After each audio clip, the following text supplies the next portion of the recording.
What's up, friends? Bear with me for a second while I figure out why my camera is so dark. We're going to get this working. Let's see here. So I have, let's get the camera going.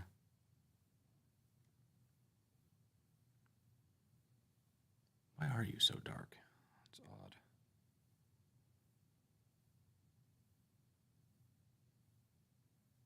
That looks better. Don't know why that was doing that, but we're gonna just end that and get back to business. So, hello everyone, and welcome to Tuesday.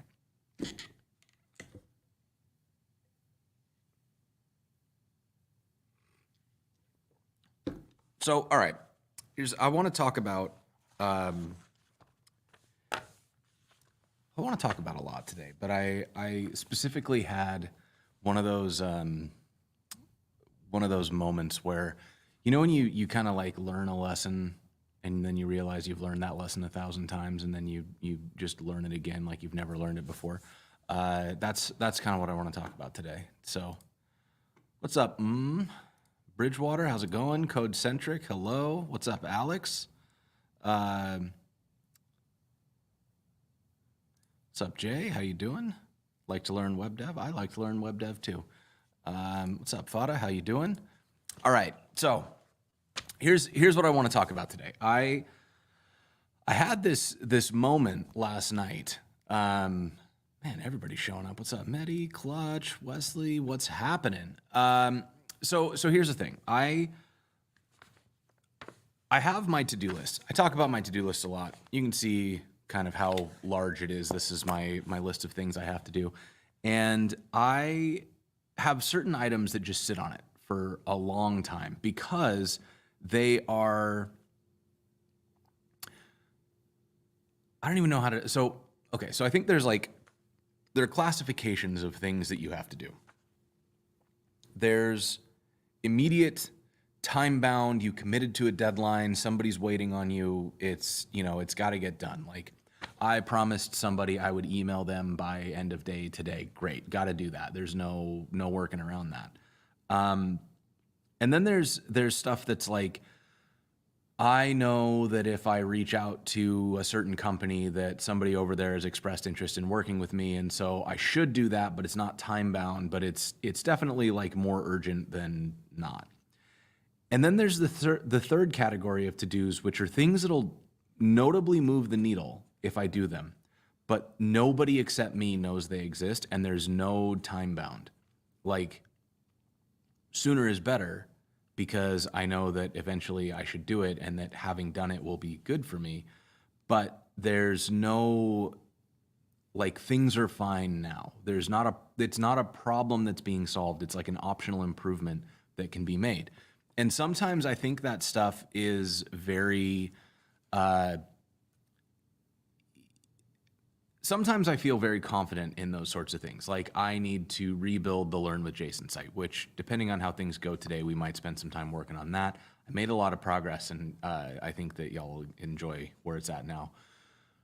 But then there's these things that fall outside of my expertise. Like, if I have to rebuild the Learn with Jason site, or build anything really, the question there isn't how, it's just where do I find the time, right? And so the Learn with Jason site has been something that I've been working on in the margins for 3-4 months now, because I know it needs to get done, but it's not like urgent. Everything is fine without it. Nobody's waiting on it. It's just a thing that I know that I will be able to materially improve the way that this business runs and the way that my life functions if I have a more organized way of approaching what I'm doing these days. But then there's this sort of other category of stuff that is like, I know I know what it is, but I don't know how to do it, right? So, for example, I have the bathroom in my studio here is fine, but it's kind of terrible. Like, it's a warehouse bathroom, it's like a salvaged cabinet used as a sink, and it's super tall. It's like 4 feet tall for some reason. So, you know, anybody who's short, like my wife, who's here all the time, can barely reach to wash their hands, like they're washing their hands like a kid, you know? And so I want to get it updated, right? And I've like had a early conversation with the landlord about this thing called tenant improvement dollars, where if you spend money upgrading a space you're leasing, they kind of work that into the rent to, like, you know, because you're improving the space in a way that stays here when you leave. Like if I upgrade that bathroom, it's going to stay upgraded even when my lease ends. So theoretically that works out where the landlord benefits, and so they kind of work out a deal with me where me investing in the space sort of takes money off my rent. Great, okay, I understand that. But I don't have a general contractor. I don't really know how to remodel a bathroom. I don't know how much it costs. I don't know. There's so many questions that I have, right? And it's all stuff that I'm not super confident in because it's not a world that I'm a part of. I'm not like a heavily experienced home renovations person or renovations in general. So the idea of doing that just overwhelms me, and I end up doing nothing. And so this is something I've thought about now. I got into the space almost a year ago, and I think one of the very first things I said when I signed the lease was, I'm going to figure out how to update that bathroom. We're a year later almost, and I have not even taken first steps to like contact somebody, because who would I contact? Maybe that's the first step, is figure out who I would need to contact. Anyways, it's a problem like that, right? Where it steps outside of my expertise to the point where I'm sort of just frozen by the lack of knowledge about how to solve this problem. And you know, this is one example, but there are lots of other things. Like there are business things that I want to do, like reaching out to companies that are outside of tech, but that would probably want to have exposure to people in tech. You know, for example, companies that make desks or companies that make desk accessories and stuff like that. I've had a pretty high confidence that if I reached out to them, they would be interested in doing, like, you know, influencer deals, because that's how this economy works these days. But I don't know how to do that. Who do I reach out to? Who do I talk to? So again, on my list forever, just haven't done it, right? And so, you know, that's a whole thing. So I want to talk about how that shifted. Like, first of all, how that shifted a little bit for me yesterday, and second of all, just the kind of irony of how many times I've learned this lesson. But before I do that, let me just scan on through the chat here. The formal project postmortem docs for yourself is, I think, a really, really good practice. Like taking some time to think about why things went away for you, and like how you can not do that again is such a good idea, I think. And it's something that I really do think is actually will factor into what I want to talk about here in a minute. Learned many domains, now I'm confused which one to pursue. I honestly keep pursuing whichever ones are interesting, because the interesting thing that happens is as you gain expertise in different areas, you start to form a unique expertise that it becomes like something only you can do, because you've got a truly unique set of experience, and that tends to be valuable in certain areas. Like, you know, obviously there's exceptions to that, but I do think that being generally curious and interested in learning things will create skills that are very valuable. Never organized. Topic of managing tasks is what I'm starting to explore. That's it. You know, I've tried every task management thing that I can do, and writing it down. I probably rewrite my to-do list 2 or 3 times a week to just sort of like get rid of the items that are done, to review the items that are still on the list and make sure that they actually still need to be done, because sometimes priorities shift or whatever. And also to keep track of, like, you know, on one side I've got like my leads and active projects, and so I touch base on whether or not it's time to follow up with them, things like that. But this act of writing things down, I'll usually do it over a cup of coffee. Like I'll take my notebook to a coffee shop, or I will make coffee at home and sit at the kitchen table and just kind of rewrite this list as you know, I'll flip back to my previous one, and I'll like copy something across and you know, take some notes. That reflection has been really, really, really, really valuable for me. This t-shirt was made, let's see. So it's a joke that Cassie Evans made on Learn with Jason. I don't know if she's made it before Learn with Jason. And then Brad Garapi, who was watching that stream, made this design. And so this version is the crew neck sweater in the night owl theme. If you search Brad Garapi curly boys, you'll find it. What's up, Jonathan? How you doing? Wanting to do too many things? Yeah, I 100% agree. That's a major challenge. Mark, what's up happening? What's going on, Mark? How you doing? Live stream setup's glorious. Thank you. You're glorious. I'll have you know, you inspired me, and I'm a chain guy now. Fast forward to a year later, and I'm pooping a Home Depot bucket. Definitely not doing that. Yeah, the Moonlander, I love this thing. I'm very, very happy with it. Project you'd love to make, you have the idea, you need to do it. Seems it goes for perfection. This sort of ties into the same problem that I have, where when I have a clear vision of where I want to go, but I don't have the experience of having done it before, and I don't really know the specifics of like how to get there. And so what that ends up feeling like is I can only disappoint myself, right? Because I know what people who are good at these things can do. I've seen it work well. But I don't know, I don't even have the appropriate vocabulary to describe what made the thing they did good. So my chances of reproducing that result are virtually nil. The only way I could do it is if I were to hire a high-end consultant who does that thing. And most of the time, the projects that I want to do like that don't merit a budget of that size. So I'm usually dealing with like, what can I do with my experience, and somebody who's more of like a work per hour, not a all-in-one design firm kind of approach. And I think that is really challenging. But so is it fear of failure? I don't know that it's fear of failure so much as it is a sort of internal sticking at the realization that like the first version isn't going to live up to what's in your head. But as I'll kind of get into in a little bit here, the trick is not to keep waiting and keep trying to gather information. JavaScript advice, just do stuff. Do as much as you can. Think of something and try to build it. And if it's too big, scope it down until it's a feature that you can build. And then every time you build something, you will learn more and more of what you're going to build.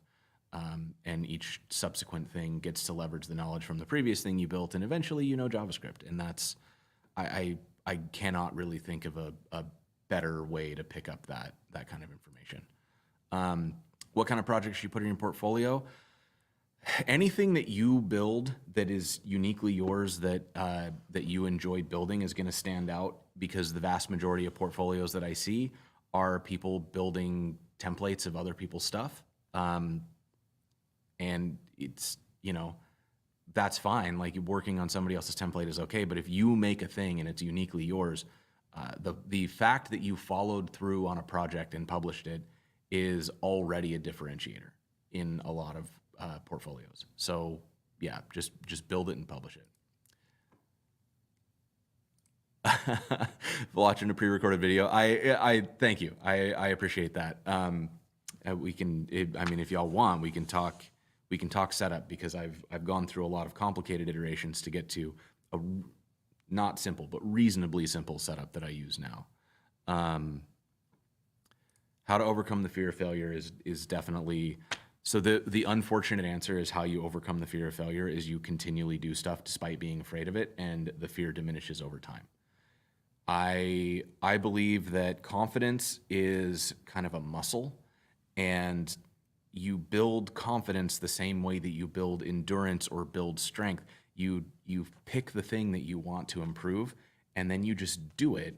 And each time you do something, you get a little signal that you're capable of doing it. And that diminishes your fear of failure, because you now have evidence that says you won't fail, right?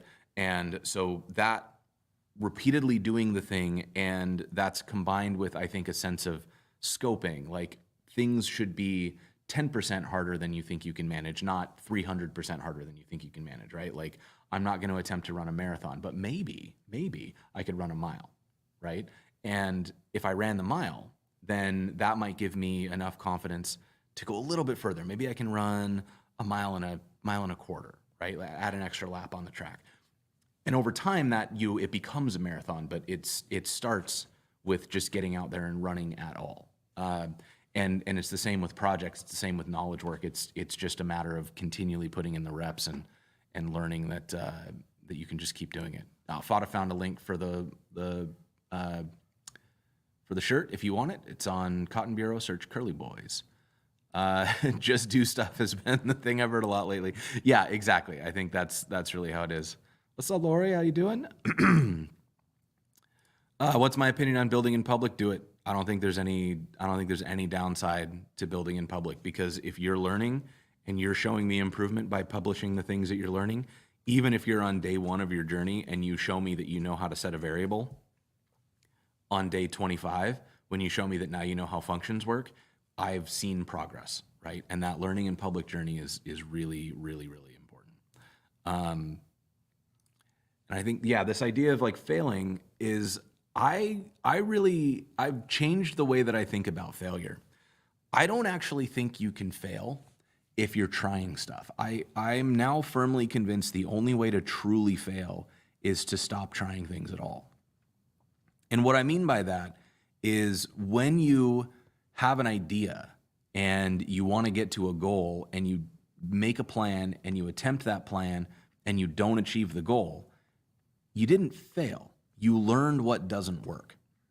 And you can then use that information, the information that you gathered in the attempt, to make a new plan, right? So you actually got closer to your goal, even though the first attempt didn't work out.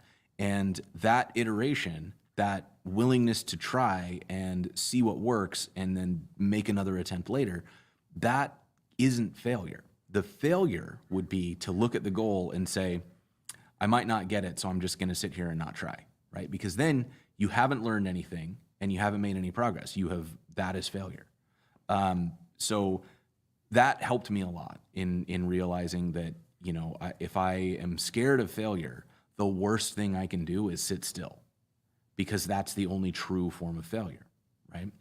So, anyways, that's a little bit of a like motivational speaker kind of thing, but like seriously, write it on your sticky note and put it on your bathroom mirror. Like, the only true failure is doing nothing at all, because it really is. It changed my whole perspective on things to start thinking about it that way. Confidence is like a muscle. That's right. Get in the reps. Okay, so let's talk a little bit about like how this all affects what I was talking about. I've got my to-do list. I've got my time-bound things, my somewhat urgent things, and then my uncomfortable, they're so big I don't know what to do with them things, right? And every once in a while, I just have a day where I forget to be nervous about that stuff, and I just do it anyways, right? And so yesterday I had a realization, and it occurred to me that it didn't matter that I didn't know what I was doing. So I'll tell you exactly what I was doing.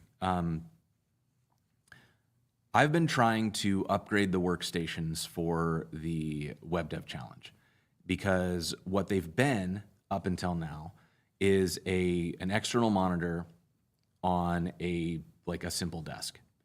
And so there's no real, there's no comfort stuff. You don't have a nice keyboard, you don't have a mouse, you don't have a riser to get the monitor up at eye level. There's no charging station or anything like that. It was just empty desk, right? And I didn't like that for several reasons. Like, one, I want people who come on the show to feel like they've got a productive workstation. I want them to feel like they're actually able to do things and not just like kind of on their laptop, like doing a coffee shop style work. I want them to feel productive. So leveling up that station is important. And two, aesthetically, it just looks nicer to have a more decked out space. Like, if you are familiar at all with set decoration, like an empty table looks cold and uninviting, and a table that's got a coffee cup and a lamp and maybe a notebook and a small plant suddenly looks inviting, even if it's the same table. And so that has been on my mind for a long time. Since before I even released the first Web Dev Challenge, I was thinking about that. And so I had this to do, which was figure out what product sponsorship looks like.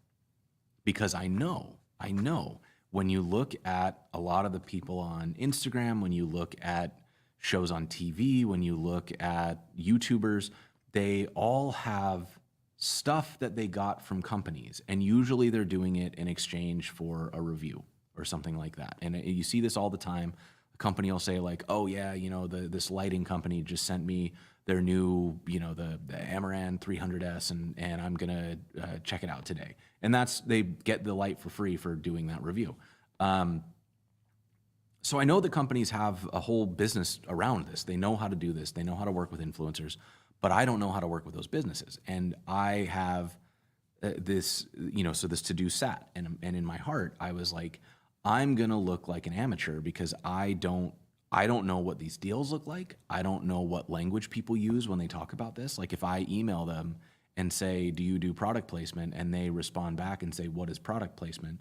Because they call it, I don't know, like product exchange or something. And then I feel like a doofus because I said it wrong, right?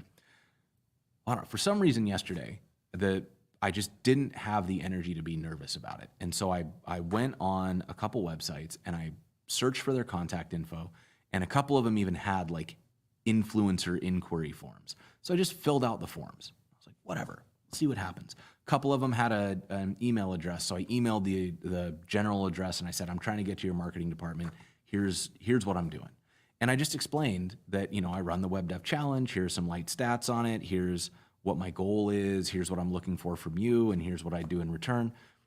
Because that seemed like a reasonable thing to write. And then I didn't overthink it. I just sent the emails. And yeah, I sent these yesterday. I sent like 4 of them. And I've heard back from 3 already, and they're all interested. I had put that off for months, because I was so worried that these companies would like think I was, I don't know, unprofessional or something. I don't know what I was even afraid of, right? But I had this lock in my head where I was like, I don't know how to do that, so I'm just going to keep looking at that to do and wait. And it was like one of those weird moments. And here's the like amazingly like unexpected part of all this is, one, like somebody's job at a lot of these companies is to just make sure that as many people with an audience as possible are using their product, right? I'm doing part of their job for them by reaching out to them directly. Second, these other companies, it doesn't cost them very much, because if you think about a desk lamp that costs $200, I don't know what raw materials cost, but let's assume it's half. So for $100, or in my case, because I have 4 desks, $400, they can send me 4 of these lamps. And in exchange, they get to be in every episode of Web Dev Challenge with a link in the credits, et cetera, et cetera, et cetera. And it's just a no-brainer for them. They do that. And $400 is how much would they spend to buy an ad? Way more than that, right?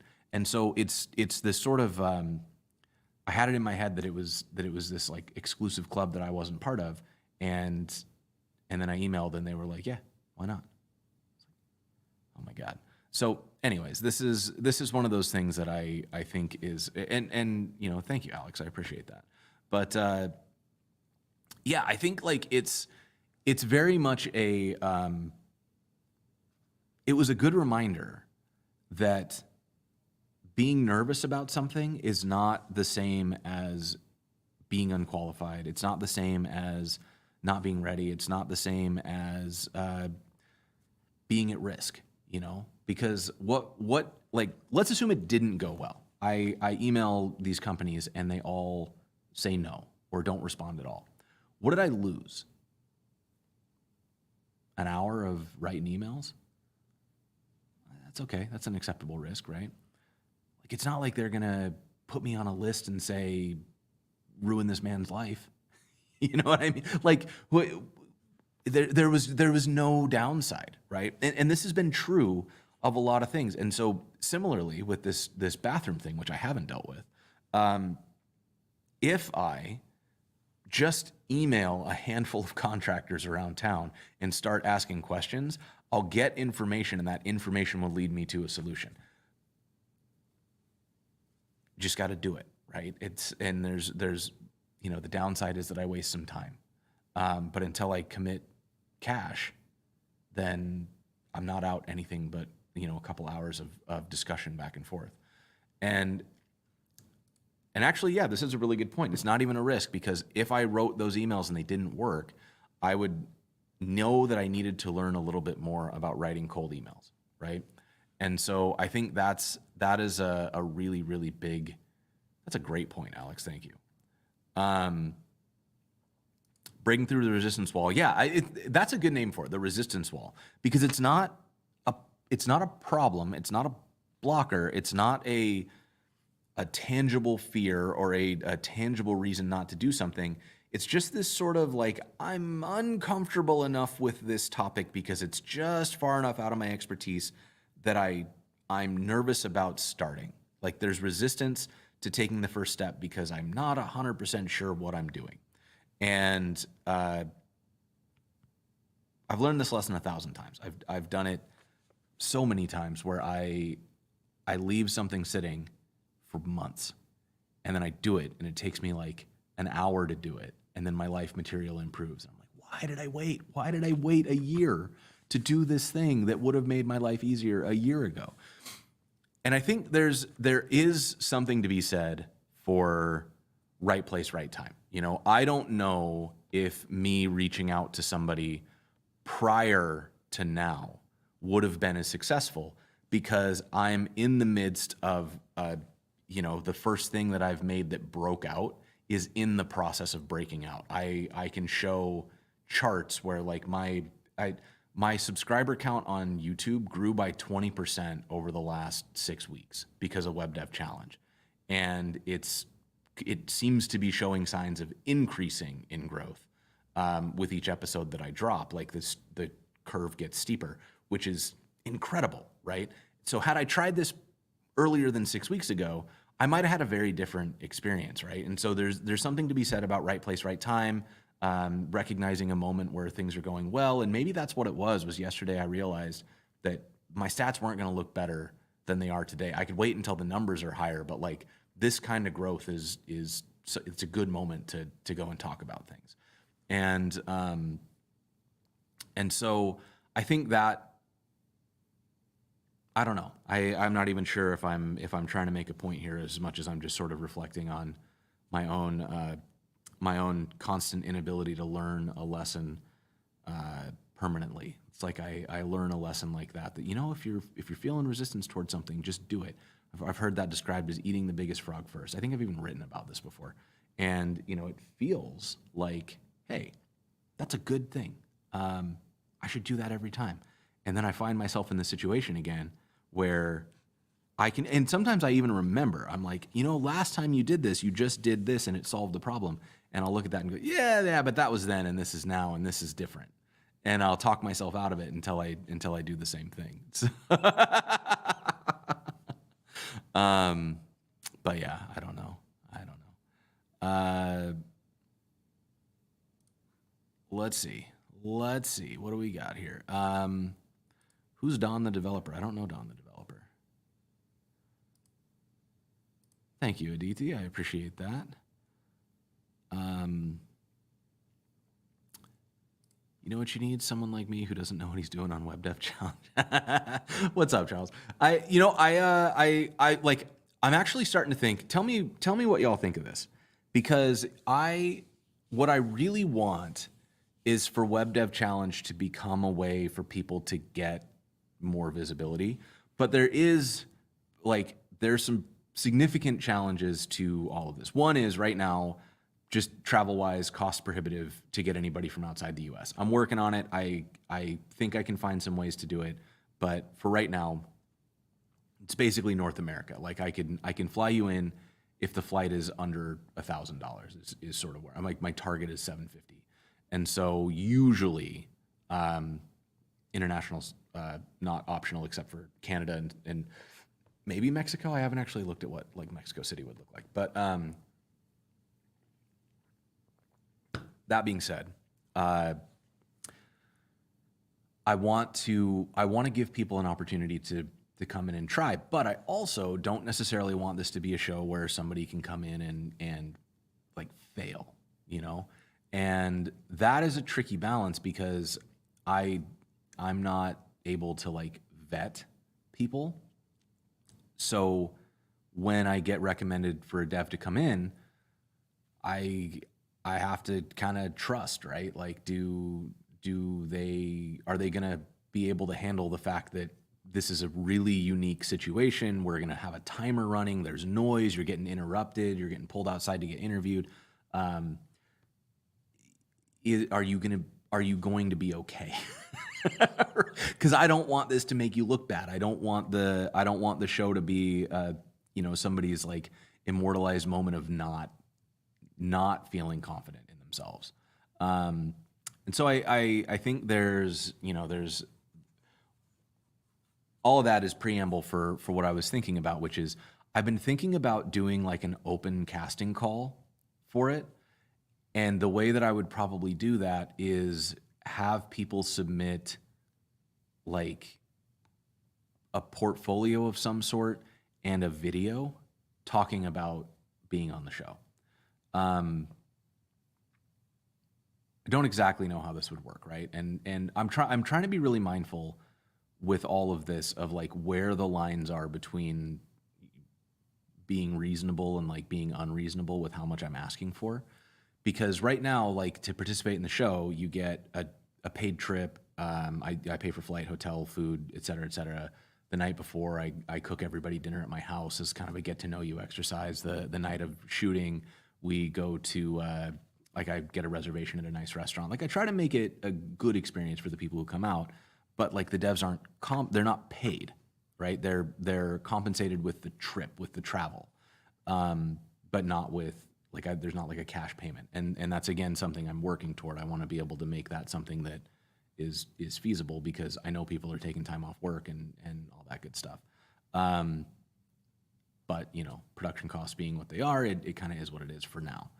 But all that being said, we're pushing toward all that. But the thought would be if I open up a way for people to submit a like I want to be on Web Dev Challenge, and it's you got to show me some kind of project that you're working on, talk a little bit about your tech stack, so I know which projects would be a good one to reach out to you for, and then send me a video just kind of talking to the camera about what you like, what you're into, your experience a little bit. Just kind of give me a chance to get to know you a little bit, because whether or not this is something that you want to be good at, it is important on the show that you have a level of comfort in front of a camera because it's going to be a major part of the show.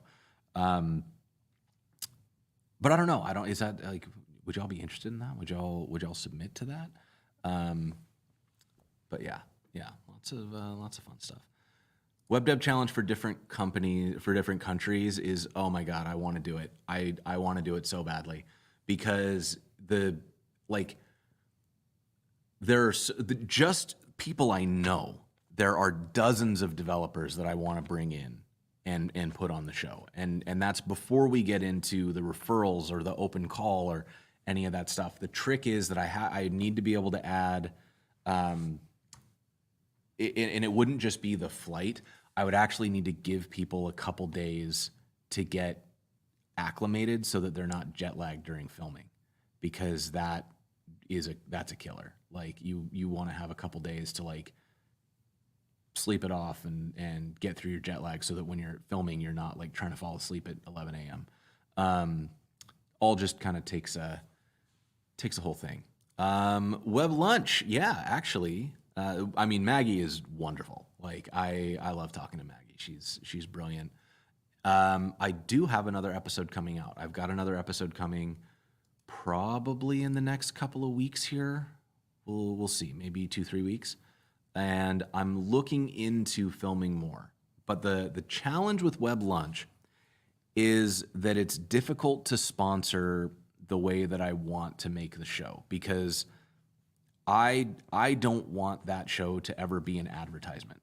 I want that show to be conversations between experienced people in the web industry talking through what allows them to actually enjoy their lives. Like, to me, that's the core message, right? It's not about having a good career, it's about having a good life.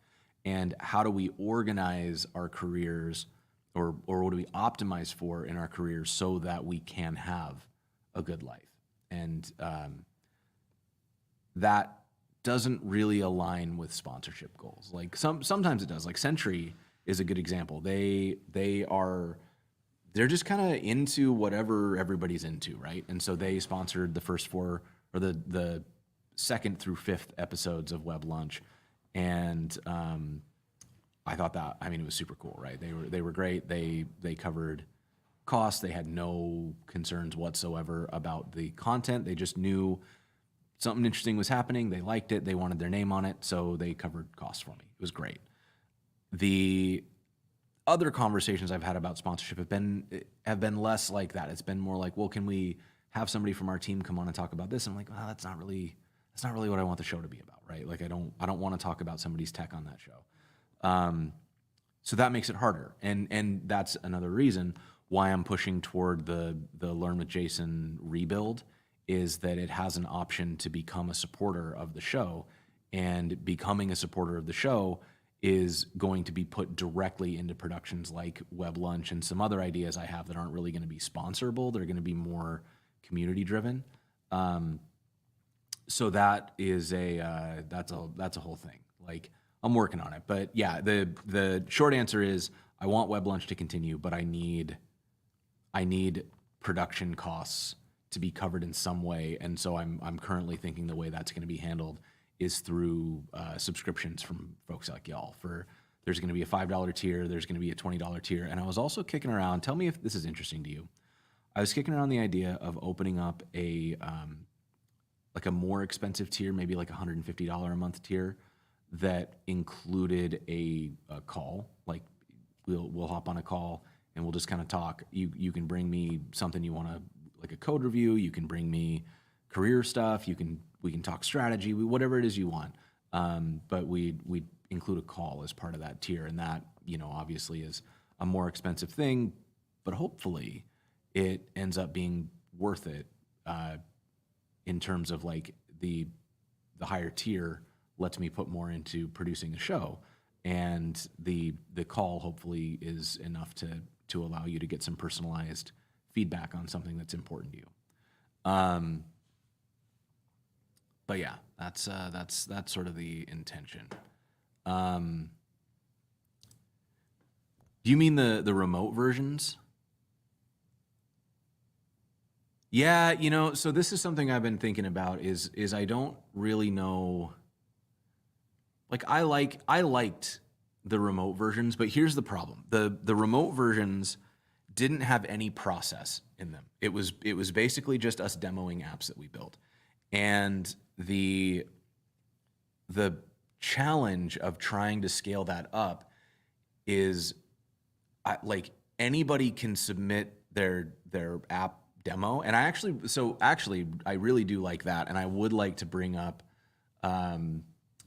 in the hackathons that we're doing, like, there's one right now. If you want to build an app with Algolia, get onto the Learn with Jason Discord. Let me show the thingy for this. You can join the Discord, and that will. Sorry, I got off topic.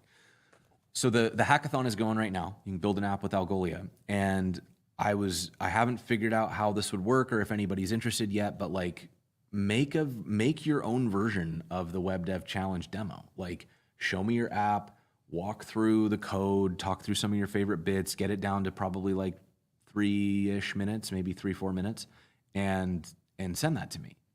because then I can either like publish it on your own YouTube, or you can send me the video if you want, and then I can put together like community powered web dev challenge add-ons. Like we can do them as bonus content. We can do them as just a way to highlight what the community's doing. I would love that, right?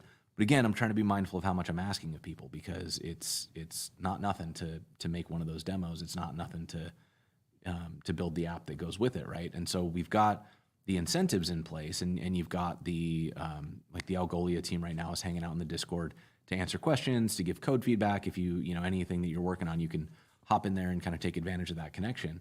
But I would really, really love if you made an app and brought it in, if that demo could then be a way to help people expand their reach, like get out to more and more of the community through just showing off something you built, right? And if it's part of the Web Dev Challenge, then it's an easy thing for me to amplify, or even put into like supercuts of like, here's what the community built for the hackathon of the Algolia Challenge, right? That's a really straightforward way for me to promote your work, and I would love to do that. And it's also a great way for me to scout who comes onto the show for real, right? Because it's a fun way to kind of expand, you know? So anyways, all of that is, we're still early days on this, right? And I loved the accessibility of the remote version, but I didn't love the fact that we only got the ending of the story, which is why we do it in person now, is because we can film the beginning and middle of the story as well as the end. Maybe, and ideally, I'll be able to scale that up so that people can come from anywhere and be part of the show. That's a very serious goal for me. But yeah, maybe the interim is that people can still participate and send me their demos async, and we can put those together into like additional Web Dev Challenge content that kind of goes out as a highlight of what everybody's building. So yeah, I think that's sort of what's Hello, Alex. How you doing? But yeah, I think that's, yeah. A DT is interested. Okay, all right. You know what? Okay, so I'm gonna give this a shot. We'll work on this and see what we can make happen. Would I be open to doing an episode for new devs? Yeah, absolutely. I think that would be really. I love the idea of it. Again, the big trick now and always is I don't want this to be a place where people feel like they're being brought to fail. Like I worry a lot about that, because I don't like, there's a genre of reality TV where it kind of feels like people get brought in because it's fun to watch people struggle. And I think it's fun to watch people struggle when they ultimately overcome that struggle, right? I don't necessarily want to just watch somebody get pummeled in the face for 30 minutes and then the show's over and we all laugh at the person who lost.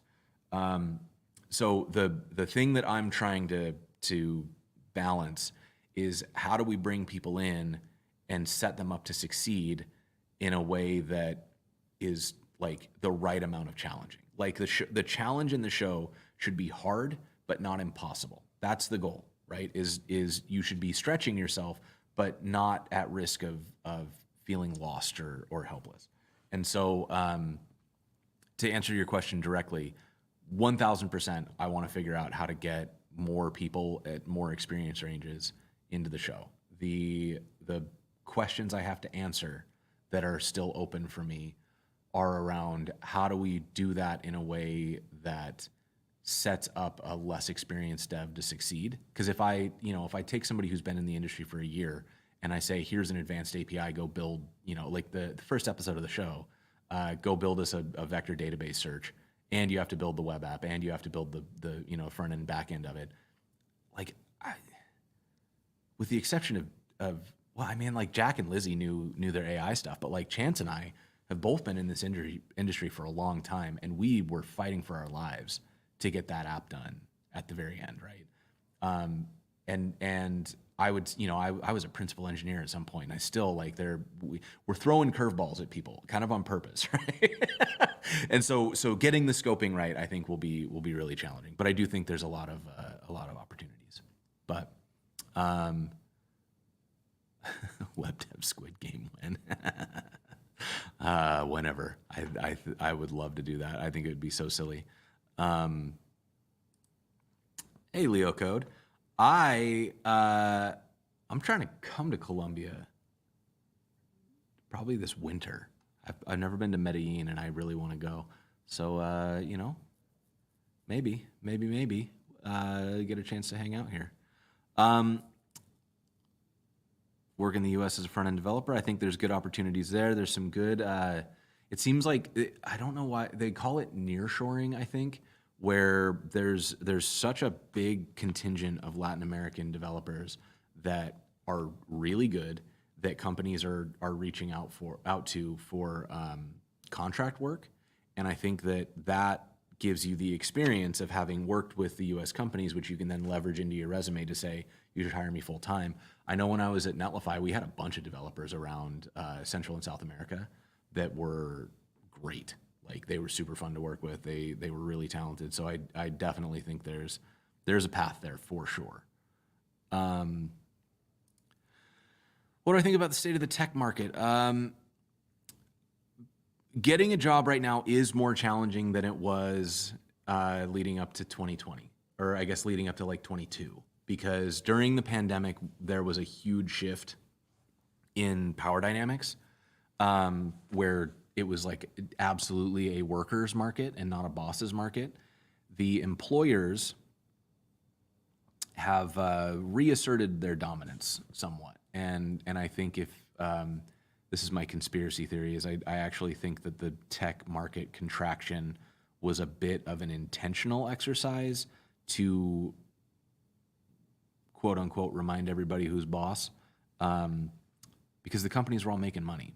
Like they weren't contracting because they were losing profits. They all posted record profits as they were doing 20% layoffs. So it all smells like a dominance demonstration. So to answer the question more directly, it is definitely possible to get a job. It is more difficult to get a job than it was 3 years ago. It is probably going to turn around here. My hunch is that we've seen the bottom of this particular downturn and that we're on the slow return to something resembling normality. But I also think that the landscape has changed, and because of the advent of things like machine learning kind of taking over a bunch of roles, and machine learning turning into an easy way to spam everybody all the time, the way that we get jobs is just different now. I don't think cold emailing resumes is going to work.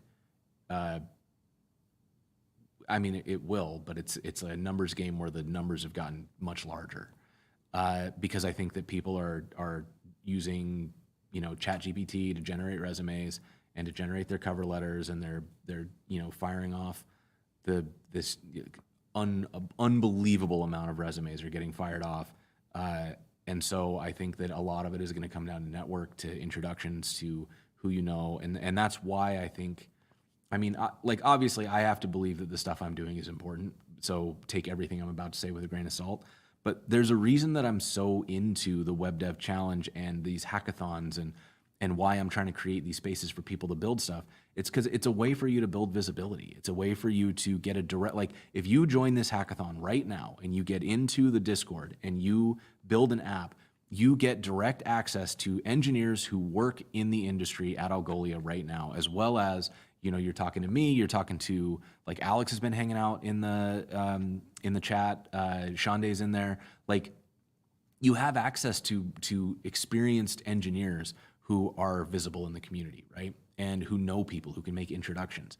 So taking part in this is not just about building your portfolio. It's about making those introductions. It's about becoming somebody that we see, the we in this sense being like the experienced folks who are at companies that might be hiring, is we're seeing who's active in the community. We're seeing who's standing out from the crowd.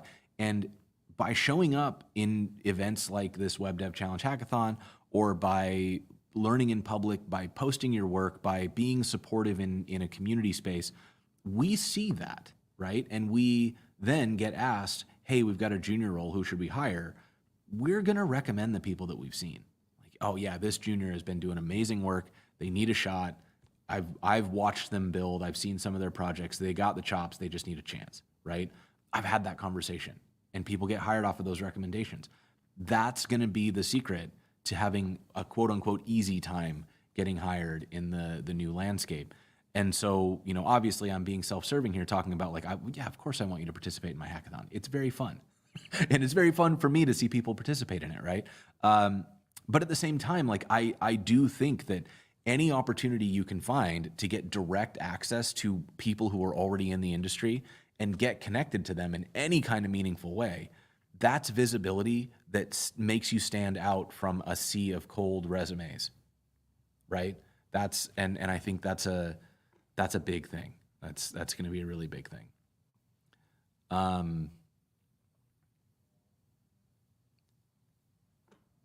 Trash talk the other developers. Yeah, exactly. That is very, very important. Best advice for an 18-year-old front-end dev is everything I just said. Build, learn as much as you can, show your work, try to meet people. Remember that careers are long, and that if you get your first job at 20, you will most likely work until you're in your 60s. So that's 40, 45 years of connections, of people who started as juniors becoming executives and leaders, of people that you work with becoming people who can recommend you or hire you in the future. So keep in mind that this industry might feel very large and unapproachable, but it's actually very, very small. We all know each other after a certain point. And like the number of people that we end up talking to, and the way that you can get in the door if you've got good recommendations and if you've made good impressions, it's truly the cheat code, right? And I know that everybody hates the idea of networking. They hate the idea of putting themselves out there. And I would urge you to stop thinking about it as networking like, here's my business card, please consider me for future business opportunities.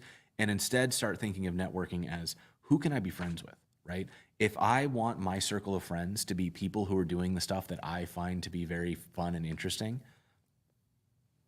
every time I meet somebody who does that, I'm making a new friend. I'm also networking, right? Most of the people in my network are people that I would consider friends before I would consider them like professional contacts, right?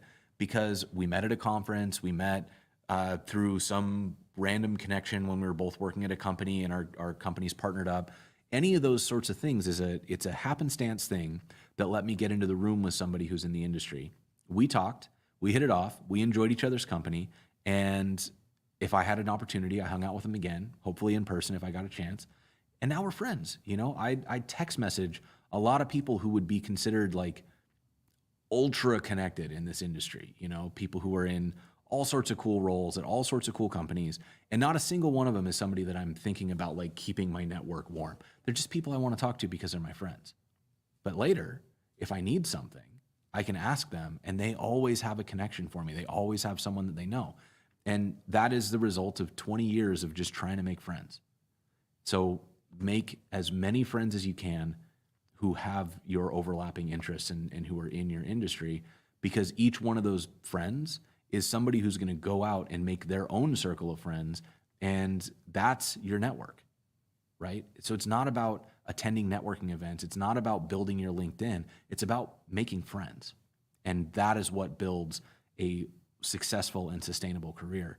And it's difficult for me to overstate how important that is. Even if you don't want to be in a visible position, if you want to be a like dark matter dev who works at a hotel or a bank or something and is just sort of like a 9-to-5 dev, that network of friends is still going to be the secret that gets you your job, that gets you, from if you're at one hotel and you want to be a director at the other hotel, that's how you get that job, right? Like it's that network of friendships. It's that lifelong sort of effort of meeting people who share your interests and just being kind to them and treating them well. That will pay you dividends in a way that nothing else will. I honestly can't think of a higher return on investment than just making friends in this industry, and like true friends, not like just in case friends. Anyways.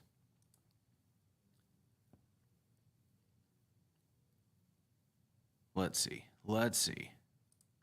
An interview take home. Yeah, I do think that this hackathon, it approaches like an interview take home, and that is not entirely accidental, because again, like a big motivation for me is helping people build their portfolios. And if you can show what you're capable of doing in 4 hours and point at this project, when I was a hiring manager, I would look for projects like these. What have you built that sort of shows how you scope something down, how you finish something? Because those types of projects are the things that let me see the way your brain works. I can see where you focused. I can see if you had an app that was too big to build in the time that you had. Did you focus on making the front end as good as possible and the back end was kind of stubbed out because you wanted the front end to be functional, but you didn't really care if the data was live? Or did you really focus on making the database performant and you didn't care so much about the front end, right? Neither one of those is a wrong answer. That just gives me information about what kind of developer you want to be. You're sending me signal about where your interest is. If you focused on the package setup and getting all the pieces talking together and you're really in there getting the back end set up, that shows me that you are, you're going to be maybe great on an internal tools or a platform team. If you are focusing entirely on making it look amazing and the front end animations and the interactions, hey, maybe you're going to be great for like the marketing front end team, because that's what we need our front ends to look like. Each of those, it's all signal, right? And that was one of the things that I loved about, like when I was at IBM, the way our interview take home was designed was specifically to be too big for the amount of time we gave you, because we wanted to see what you prioritized. That was important to us, was seeing, if you have to make choices about what your priorities are in a given project, what do you prioritize? And you would show us, and that would let us know if the job we had, which was all front end interactions, was a good match for your skills. And if you showed me all interest in databases, that's probably not the right job for you, right? But it also, that portfolio piece is something that you can then show to a lot of companies, and they can all get a sense for where your priorities are. It feeds into that idea of, the career is a pie eating contest where the prize for winning is more pie.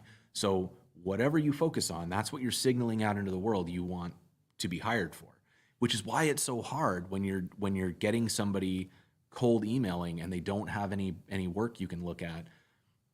They have to do a really good job of explaining. It puts a lot more pressure on you to write a really compelling cover letter that tells me who you are, what you want to be, what you're interested in, et cetera, in a way that if you could show me a few projects, it's going to convey that much more concretely. Like, I'll look at your code and see, oh yeah, this is all heavy UI interactive animation stuff. I know exactly what kind of dev you are, right? Whereas if you tell me that you really love UX, et cetera, now I know what you said, and then I have to figure out a way to help you prove it, right? And that is where I think a lot of technical interviews go off the rails. So all that is just a way for me to say, I think the goal of this show is to give people a challenge that isn't like build me 100% production ready app, but rather take this challenge and see what you can do in 4 hours, and where each of us decides to focus. Like the fact that Alex, Trost, who's in here, is he took the challenge and was like, well, the thing that I'm really interested in is I want to do this really interesting like front end, right? And he did 3D modeling and he did GSAP stuff and did that almost at the expense of functionality in his app, is a really strong signal about what Alex prioritizes. And that is not a good or a bad thing. It's just strong signal, right? And so for anybody who watched that show, who's maybe thinking about trying to hire Alex, or when Alex, if he ever puts his hat in the ring to get hired again, that's something that somebody could look at and say, I really loved that you could do 3D modeling and animation and you got this front end running. I think you'd be great on our team. Come work on our marketing team. We need somebody who does all that stuff. And now he might be hired directly to do some Blender stuff and some GSAP stuff. Whereas, if somebody comes on the show and they focus entirely on like a really, really good back-end integration, that's different signal to a different company that they might be perfect for a job that they have. And I think that's the magic of all this stuff is that it's not about completeness. It's about following the parts that give you gas and like really, really turning into the version of a dev that you want to be, because that's the fun part to talk about. It's about building something that it entertains you, it makes you laugh, it makes you smile, it gave you some energy because it's stuff you love to work on. That's what I want to see. And that's, in a coding interview, it would be the same. I want to see what's going to make you want to come to work every day, right? If you do that, then I can hopefully set you up to succeed. I can show you the kinds of work that you could do at this company, and hopefully you're showing me what you want, and I can show you what I got, and they hopefully line up, and you're stoked to be here, right? And the more people who you can show what you want to do, the more likely it is that the job that's perfect for you becomes aware that you exist and is willing to give you that interview. That's a long way of answering that question, but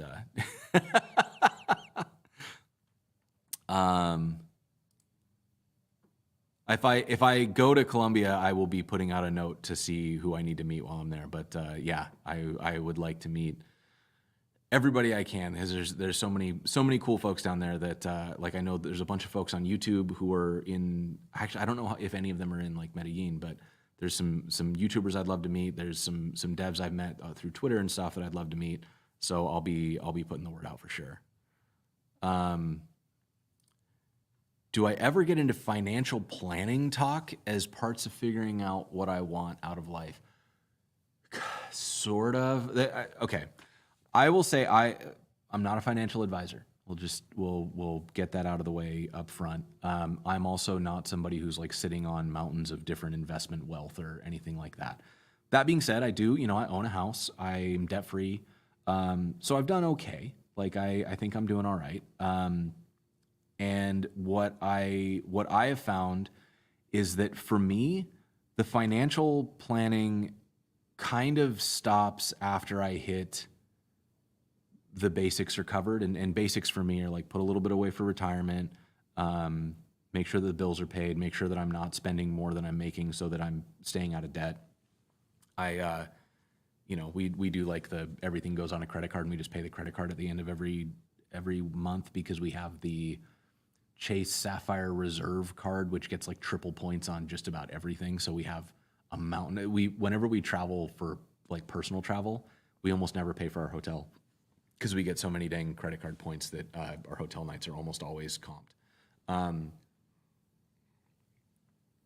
But I also I don't have the types of wealth where I think I need specialty investment. So what I've done is I put savings into enough cash in a short-term fund that I have the ability to solve an immediate problem, and then everything else goes into index funds. I think I'd use the Vanguard mutual funds or something like that, because they tend to grow consistently, and they tend to not have the super wild swings of other things. And the once or twice that I've tried to actually play the stock market, I just lost the money.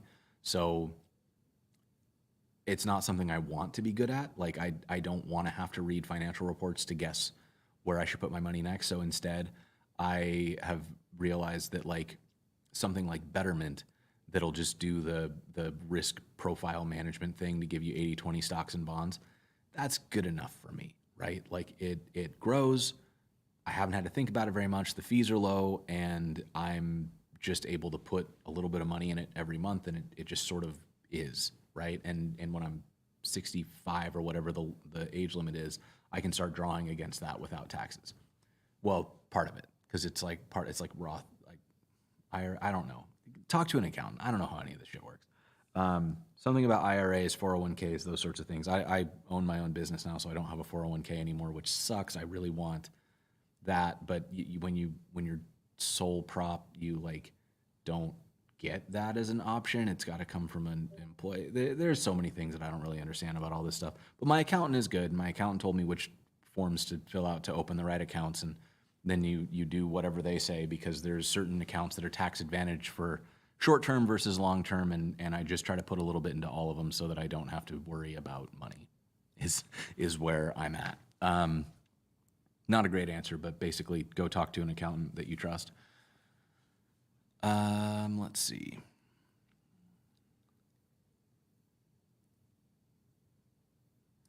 Yeah, last time I told you to share your progress besides GitHub, I think it depends on what you're comfortable with, right? Because some people are really good at showing little like threads of works in progress on Twitter, where they kind of talk about a problem they solved and share a couple screenshots or snippets of code or something to talk through it.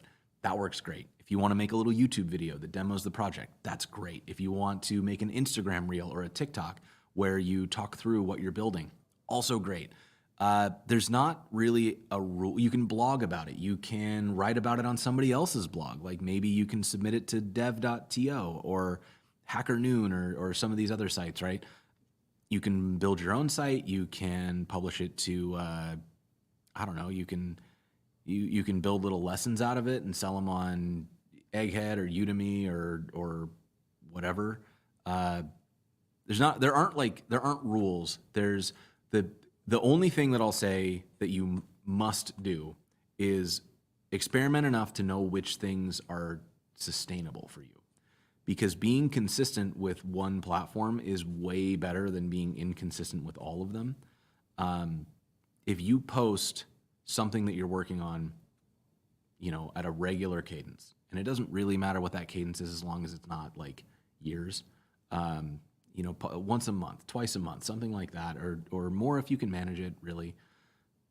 Publishing consistently is how we start to see your growth, and it's where you'll start to learn about what does and doesn't resonate with people, and that makes you a better presenter, whether you want to be better at social media presentation, like making videos people want to watch, or writing Twitter threads that people want to read, or if you just want to get better internally at making a case for something that you want to build or a project that you want to work on, or why we should choose technology A over technology B. Getting practice at presenting things, even in a micro format of a Twitter thread, will make you a better presenter in general. And that consistency is how you get the practice that makes you good at it.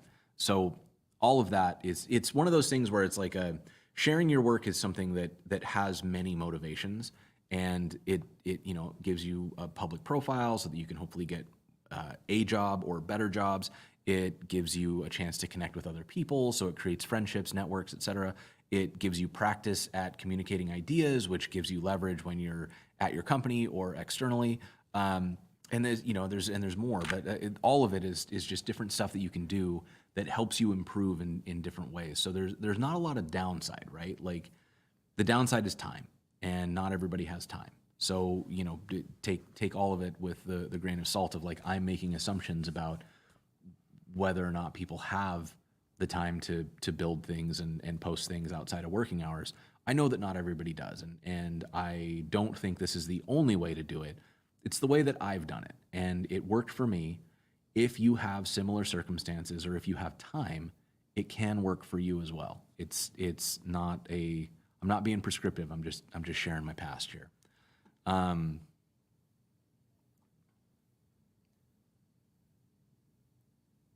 Let's see. Knowing someone will always be the best way to get a job, 100%, yeah. Can I, as a principal, define the difference in junior, mid, and senior level? So I've gotten very reductive about this, so forgive me, but the way that I think about it is a junior dev can accomplish small scoped tasks with support. A mid-level dev can accomplish tasks without support and projects with support, and a senior dev can accomplish projects without support. And to me, the difference is like, if I say, we need to build a new dashboard, I wouldn't expect a mid-level dev to be able to do that unassisted. I would expect a senior level dev to do that unassisted. And then I think there's some people stuff around this too, where I would expect a senior dev to be able to be the assistants for a junior dev and a mid-level dev.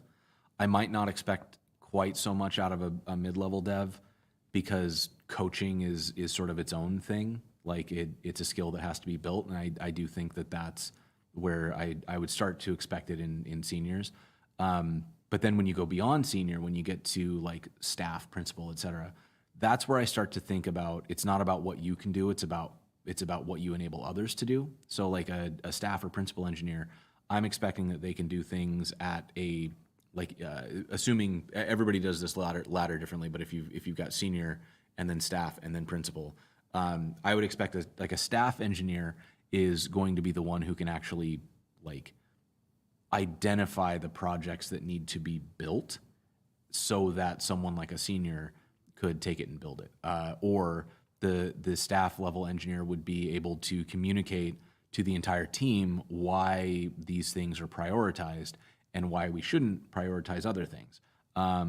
They would be able to have those types of conversations. And then at the principal level, I would expect that to be happening organizationally. Like the principal engineer should be able to have a conversation with the sales team and understand what the sales team is saying and how that translates into work for the engineering team. They should also be able to communicate back to the sales team in language that they understand why something will or won't be prioritized. So I think like a lot of times what you'll see is that different departments don't communicate well, and it's often because they have different sets of jargon and different ways of describing success. But if you can peel that back and you understand what everybody's trying to do, the motivations are all the same. It's just everybody focuses on what they control.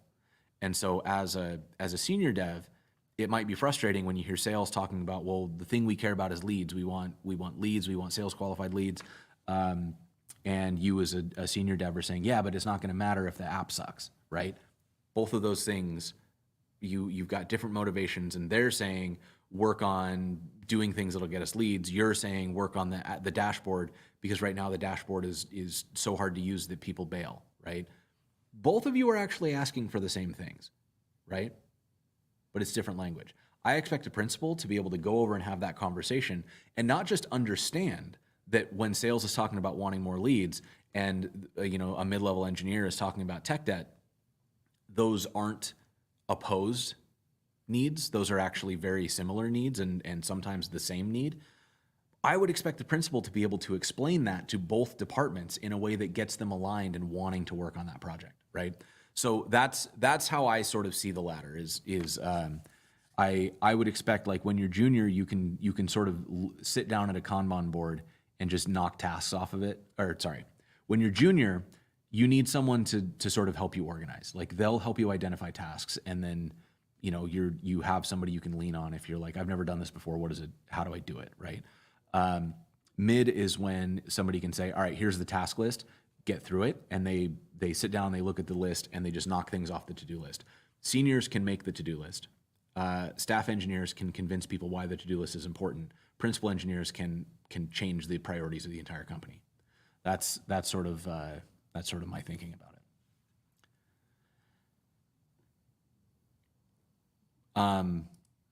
I mean, I'll say, like, talking about making friends and being 36 versus I was talking to I forget who it was, who was 18.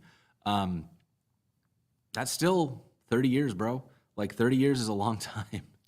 And if I think about where I was even 5 years ago, it was very different than where I am today. And if I think about 10 years ago, it was a completely different universe. Where I was in 2014, I never could have imagined where I am today. Like I was running an agency where I worked on like gym and personal trainer websites almost exclusively. And they were all small. Like I basically built like small business websites 10 years ago. And the path that I've taken to get me from there to here, never could have predicted it. And it was almost entirely driven by people that I met and doors that they opened and things that I learned about from them. And so, yeah, even on someone who may consider themselves to be of advanced age, like if you've got more than 10 years left in your career, you can end in a completely different career, right? And it could all be due to your connections and friendships. So don't count yourself out no matter what your age is. Invest your time and attention in people, not things or companies. 1000%. Working on marketing front end. Man, I love marketing front end. I think it's such a fun job. But yeah, I do think it sort of like the pendulum swings. Like it's really fun to work on front ends and animations, and then it's like, oh, but it'd be kind of cool if I got to work on some databases and stuff.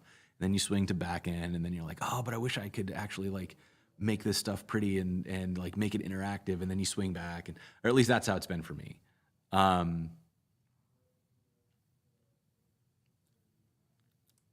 Oh yeah, I should be clear. I have not paid off my mortgage. Mortgage to me is a different, like I consider that different than like debt. Like, okay, that's actually why do I think that? Because a mortgage is debt, but I don't think of it as debt. I guess that would be really good marketing by banks. Yeah, I still have a mortgage. Don't get me wrong. I have not paid off that house. Let's see, getting off, let's talk about, a bunch of people giving advice in here on financial stuff. Teaching yourself HTML and CSS, but the learning process is extremely challenging. CSS, I think, is something that is it is a very visual learning experience because you have to sort of see how things go. I would say try to break it down into its core pieces. Like understanding what the box model is and getting to the point where you kind of, when you look at a screen, what you're seeing are the rectangles, and the rectangles are organized in different ways. But then it's like that bit, if you can start to just see rectangles and you're not worried so much about like, oh, well, this thing is circular and this thing is stacked and this thing is that, they're all rectangles. Every single rectangle is either, aligned in vertically like default, or you can turn on a different display mode like flex or grid to have them lay out in rows and columns and so on. And then you've got your margin and your padding, and it all starts to kind of fall into, okay, I get it. Like I'm moving a rectangle. And then the rest of it is how to make things look nice, which are stackable things on top of getting the rectangles to go where you want them to go. And if you don't, like, obviously you don't have to learn any of this. You can go for Tailwind, and it will eliminate your need to like deeply learn CSS because you can just copy paste Tailwind components and you kind of get 90% of the way there. Who cares? If you want to learn CSS, I find CSS to be very rewarding because it's such a visual feedback where I write something and I get to see it like look cooler, and I'm like, ooh, that was fun. I want to do more. And if anybody who's watched this show for a while will know that that's one of my Achilles heels is like, if I get into a CSS file, I want to stay there for the rest of the show because I enjoy it so much. But that being said, like it's not for everybody, and I think it's, I don't know. I wouldn't write it off though, because I do think that it's similar to JavaScript in the sense that there are abstract concepts that they're difficult to internalize, but once they're internalized, it sort of becomes like playing piano. Like if you watch somebody try to play piano, when they first start, they've got, they're just kind of plucking at keys, and they're not making music. They might be able to like sound it out slowly, but it's not on rhythm or whatever. As somebody gets more experience, they can memorize some things, right? And they can play their memorized things all right. And then when they get really good, they just play. They can just sit down and they're not thinking about their hands anymore. They're just making sounds. And that's what I think about with a lot of programming languages, is that there's a threshold you'll cross where you're no longer thinking about the tool itself. You're thinking about what the tool enables, and you're just playing. It's like language. You don't have to like sift through your mental list of words in your primary language most of the time. You just are able to thought, and you want to communicate that thought, and so you're thinking about the end result of this thought being externalized, and the words just sort of happen. You don't have to run through a list and say what word means what. But I'm like, with Spanish, I speak a little bit of Spanish, not a lot. And when I try to speak Spanish, I'm very much like, I say a word and then I have to think, and I run through my vocabulary list and I pick out the word that I think is right, and then I have to remember how to pronounce it, and then I have to try to say it without feeling really self-conscious. And that all makes me so slow at speaking Spanish that typically the person I'm speaking to will give up and try to speak English to me. And I get it. So I get it. I get the frustration. But the longer you do it, the more you do it, the more it ceases to become a very manual exercise of sorting through your mental tables and starts to become an act of just playing. And I think that if you can stick with it long enough to get to that point, it's ultra rewarding.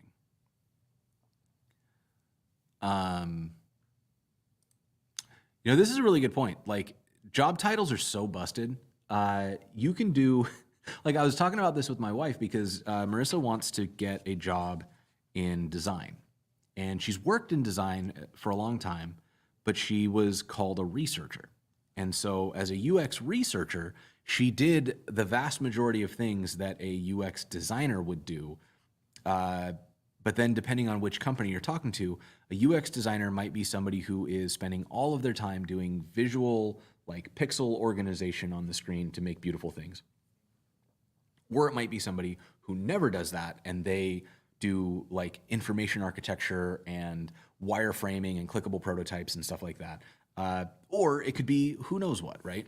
And so as we've been looking through these job titles, we've seen everything from like UX designer to graphic designer to web designer to product designer to there were a bunch of other ones too, that in like information architect, like so many things that people have written, and the job duties have heavy overlap, like almost the same job, but the titles don't make sense, which is why I think it's really important to be clear on what you want to do and not what you want to be, because like developer relations is really guilty of this, where what somebody will say is we're hiring for DevRel. What they mean is absolutely anything, right? It is one of the worst defined roles in the industry right now, because it might mean you're a community manager. It might mean you are a blog creator. It might mean that you are the docs maintainer. It might mean that you are a public speaker for hire. It might mean that you're being hired to do videos. It might mean that you're being hired to support on sales calls. All of those things are valid DevRel jobs, right? Any one of those things could be described as DevRel, but you as a DevRel, if you're applying for a job, have to know which of those jobs you want to do. Because if I got hired as a DevRel and they told me that my job was to like keep the docs up to date and support sales calls, I wouldn't last very long in that role, despite it being what I've been a DevRel for a long time and I really liked my role, but that wasn't the type of DevRel that I was. And it's not the type of DevRel that I would flourish as. I'm much better in the creative role, the community role. So I have to be clear when I'm talking to companies. I have to tell them what job I want to do so that they can decide if that's the work that they want done. Because if we're not clear about that, then it's going to be a mismatch. And I think software engineering is a similar thing where, like, I can hire you as a full stack engineer. What does that actually mean you do every day, right? Great question. Do you even write JavaScript? Who knows? Maybe you write Rust. Maybe you're writing Go. Maybe you're writing PHP. All of those theoretically could be full stack engineering roles because you can build front ends with those, right? Maybe you only do HTML and CSS because you are the design system team and it's a company that doesn't use a framework. They have a web component, but I don't know, whatever it is. But any of those sorts of things could be a definition of software engineer. And also, there are lots of jobs where you would get, like a technical program manager, for example, might be responsible for building out prototypes of something and potentially writing the marketing and stuff for it, while also helping teams kind of organize and stay on track to deliver goals. That's a coding job, despite not being a full-time coding job. So there's so many ways that you can leverage your skill set that may or may not match the job title that you think you want. So it's important to think about what you want to do and then try to match that up to the described job, not the job title. Anyways, let's see. I mean, engineer 2 is such a confusing thing for me because, like, I've seen companies where engineer 1 is junior and engineer 2 is mid. I've seen companies where there's a junior dev and then there's an engineer 1 and engineer 2 and then a senior. I've seen companies where there's junior 1, engineer 1, 2, and 3, senior 1 and 2, et cetera, et cetera. It's all made up. You got to look at their ladders, and if they don't have ladders, you just got to advocate for yourself. Like truly, like the thing about ladders is that they are usually bespoke per company, and they're usually highly defined by gut feel, and that really sucks because it means that if your manager feels like you're senior, and that's never a good place to be. But so I think the trick and the challenge when you are looking at a ladder that's not well defined or looking at a company's internal description of roles is to try to recognize relative to other people how skill sets are performing, and like, does it feel evenly distributed? Like, are people doing the same level of work all at the same job title? Because if that's the case, that's great. And that feels like an even playing field. If people are, maybe like one group is all senior 2 and another group that's doing equivalent work is all engineer 2, and you can't really tell why, that's maybe a problem, because that maybe means, that could be a challenge of like maybe there's internal bias. It could be that maybe one manager over promotes and one manager under promotes, and there's not like a good system internally to control that. And I've seen that happen a lot, in fact. All of that is but this is the stuff you got to understand when you're going for advancement, is the titles themselves aren't what matters. What matters is the way the company treats titles. And if you wanted to be a staff engineer at Netlify, you effectively had to make a pretty solid case for that. And it was, in cooperation with your manager, you had to kind of demonstrate what you were doing that went above and beyond what the requirements of your role were. And it wasn't impossible, but it was challenging because there weren't that many. I mean, Netlify was a smaller company, so one of the things that happens at a lot of startups is that they accidentally end up with like 80% principal engineers, and then they realize that work doesn't happen when everybody's a principal engineer because they just argue about what the right way to do things are. And so Netlify was cognizant of that, and so was very resistant to putting everybody into higher levels. And there's good arguments for and against that, I think. But it ultimately is a cultural thing, and you just got to learn that culture and understand what is the way that promotions happen at this company something that you're comfortable with. Because if the culture is you get a promotion by, like Google's kind of famous for this, you get a promotion by shipping a product, and it doesn't matter if you maintain that product. In fact, they would actively encourage you not to, because if you continue to maintain it, you're never going to get another promo. So you ship it, you get promoted, and then you transfer out to work on something that'll get you your next promo. And that's interesting. Maybe good, maybe bad, depends on your perspective. I don't know. I've got my feelings about it because I still miss some Google products that didn't survive. But it ultimately is a culture, and you have to decide if that's the right culture for you.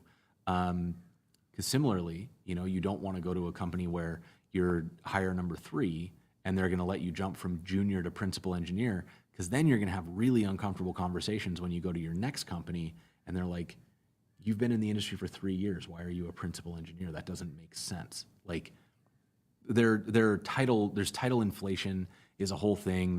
And I think that's why you end up with like, well, everybody's a senior engineer. Well, that's why we have senior 1, senior 2, senior 3, senior 4, right? We've got staff, we've got principal 2. If we over level everybody, then they just keep making more levels so that they can appropriately level everybody within a system that has kind of like eliminated lower rungs on the totem pole, right? The whole thing is silly. And so ultimately it's about the politics of the system. But yeah, let's see. After I learned front end like Next and Tailwind, back in like Django and API like REST, what's left for me to be a full stack web dev? So much. It's a rabbit hole that never ends, right? You could continually learn new tech forever, and you would never run out of things to learn, because like Next.js is one way to write JavaScript, but there are lots of ways to write JavaScript that you could argue are better. I would argue that personally because I'm not a huge fan of Next.js, but I think you don't have to learn any of it, right? Like if somebody gives you a task and you can do it, you can be done. You don't have to learn anymore.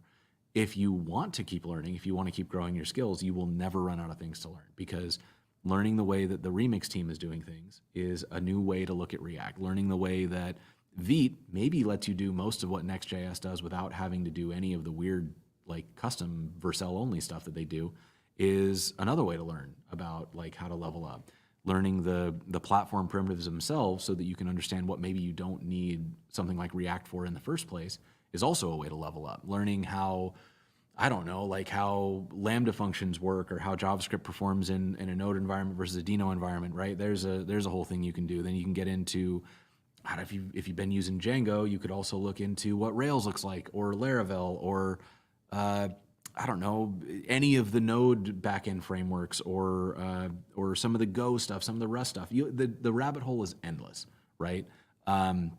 So to keep learning, you sort of can't not keep learning if you're interested. The utility of it is very relative, because I could go learn Rust right now, but I don't have any Rust projects, so learning it would be just for fun for me. And maybe after I'd learned it, I would find ways to use it, and if that was important to me, I could go and do that. But because I don't have any urgent needs for learning Rust, and because I don't necessarily want to be a like Rust educator, there's lots of great educators in that space, so they don't need me. I don't have a lot of incentives to learn it, but I have a lot of incentives to learn like the latest CSS tech, what's new in JavaScript, and so on and so forth. So I think those to me, the incentive is like I learn for the sake of learning because it's fun to learn. And every time I learn something, it helps me have a more grounded opinion of like why I'd want to do one thing one way versus another, right? And I think that's a whole thing.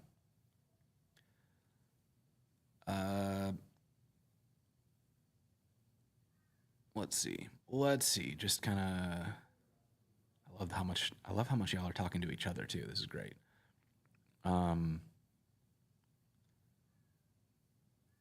Yeah, associate engineer 1, 2, 3, engineer 2, kind of senior, but not really. Yeah, exactly, right? Like it kind of is this whole thing. I've also seen where like staff is considered the highest level. I've seen distinguished engineer as a title to go above principal. There's all sorts of interesting stuff that'll happen. Senior engineer 1, 2, staff engineer, and principal. Yeah, exactly. Like it kind of continues to go.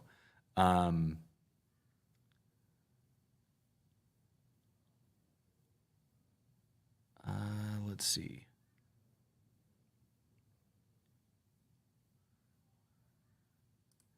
In your last years of your bachelor, not getting any job trying, let's see what happens, front-end developer.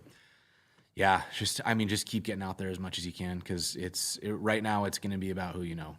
That is going to, I think, stay true for a couple of years here. This is the whole thing. Like bringing in new tech isn't just like I would like to try this. It's like, okay, we're a company, we're a business. So if you introduce this, not just you, but everybody who works with you and everybody who comes after you has to be able to maintain it. So is the cost of having to train every engineer on new tech, or the cost of having to hire specialists for this new tech, going to be outweighed by the benefits of whatever new tech you want to introduce? And the answer is almost certainly no, unless you're in a very specific niche, right? Or you're a new company where every engineer you hire allows you to make a whole new set of decisions. Mentoring an 18-year-old coming out of high school looking to get a web dev job. What's your current take on college versus free code camp? The benefit of college has always been network. So if the college that they would go to has a really good alumni network, like if you can get into MIT, you will never struggle to get a job ever. Like, just, I'm sorry, that's the way it is, but like MIT grads can basically walk into any startup in Silicon Valley because they're all freaking MIT grads, and they'll just hire grads from their own country, their own school. I think Berkeley is another one. Like the schools that have the big tech networks, if you can get into one of those and you can afford it, do it. That network is going to pay you forever. Ivy League schools are the same. Like, Ivy League people never have to worry about jobs because the Ivy League networks are unbelievable. But it has nothing to do with the education. Obviously, like, the education helps, but you can take, I think, the whole MIT curriculum on your own for free online. So if you want to learn the MIT stuff, you don't have to pay for it. What you pay for is access to the alumni network, for access to the group of friends, for access to the professors, and all the things that build you a professional network that is formidable. If you're not going to do that, right? If you're going to go to college and not meet your classmates, not spend time with getting to know the faculty or going to any of the social events, you're just going to like learn, take your tests, and then go home, you're wasting your money on college, because you can get that education in lots of places, right? The value of a college education is the network, and it's the social aspect. And I mean, that's probably like a pretty spicy take, but I don't know, it feels true to me, because I like the only other reason to go to college is if you are not willing or disciplined enough to learn things alone, which is, I mean, that's a perfectly valid like, when I go to the gym with a trainer, because if somebody's not there waiting to be disappointed in me if I don't show up, I will not go. Like, I will happily disappoint myself and not go to the gym. I have to have that external accountability. So I get that. Like, if that's how you learn, you need a teacher or somebody who's going to take attendance, and you're going to get in trouble if you don't go. That's a valid reason to do that. If that's the only reason, though, maybe look at a community college, because, you know, getting into hundreds of thousands of dollars of debt for an education that you really just needed some accountability maybe doesn't make as much sense. But yeah, like, if you can get into a college that's got the right network, the debt will pay for itself, like 100%. You'll come out with a job. It'll be incredible, you know. But yeah, that's a whole thing. Graduated this spring, didn't get a job after graduating. Took some time to build your skills, made your own website, feel more confident for interviews and such. Just started applying in. That's the way to do it, I think. I think the industry's a little rough right now, but you can make it work. It's just about constant, gentle pressure. Keep it going, keep it pushing. It's going to feel like nothing's happening, but that momentum builds. And once it's built, it's hard to break. That's, I think, the really important thing to keep in mind. Let's see. College to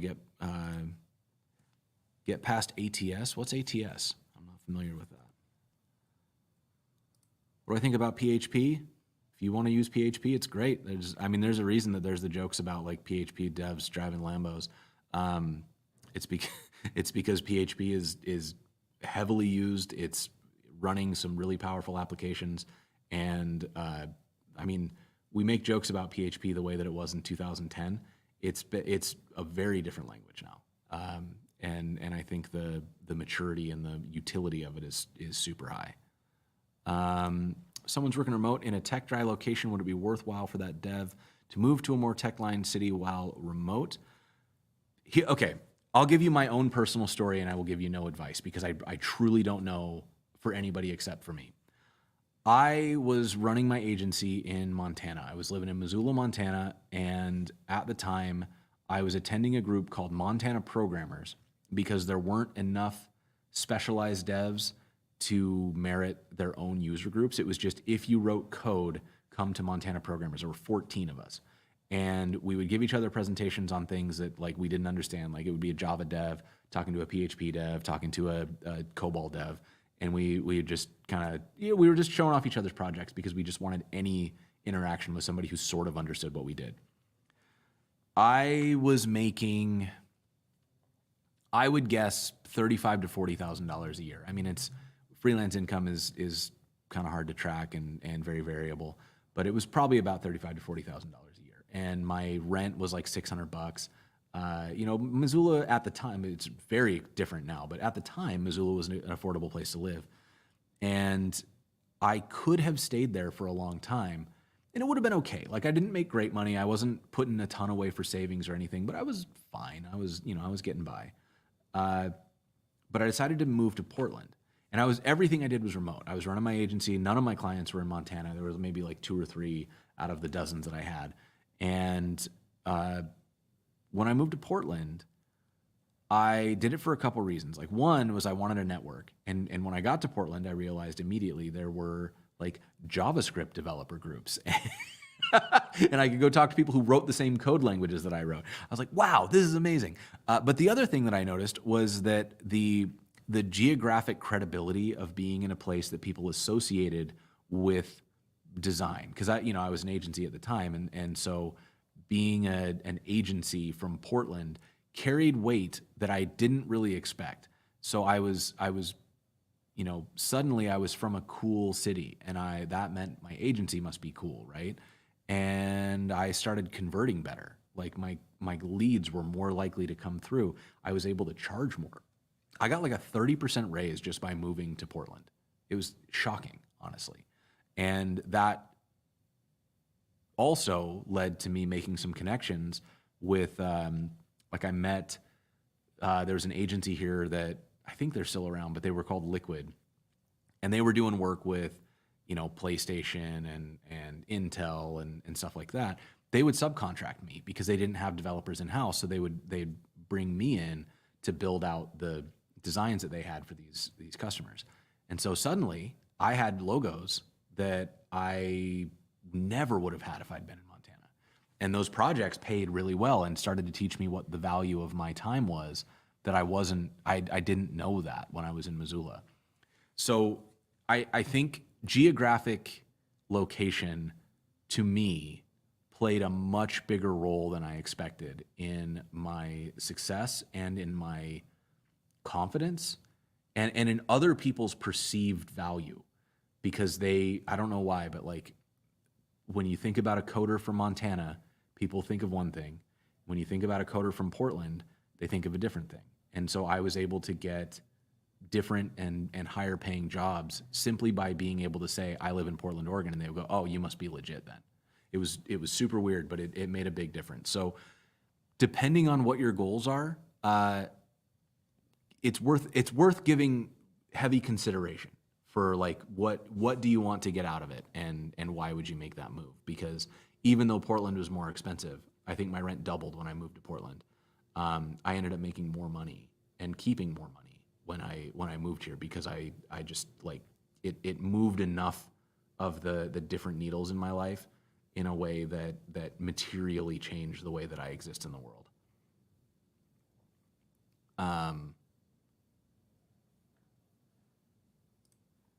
Yeah, I think the college and network stuff is really challenging, and like if you go thinking that a college like guarantees you a job or whatever, I think that's tricky. But yeah, it's really, really tough. American Truck Simulator. Oh, resume screen for bachelor's requirement. Interesting. I didn't know. Oh, application tracking system. I know what we're talking about. Okay. Yes, that is very fair. Like having a bachelor's degree does make it easier to get through the automated resume scanning systems. I hadn't really considered that, and that is a very valid point and one that is worth considering. Because without it, you are going to need that warm intro. So again, it kind of comes down to network. Let's see.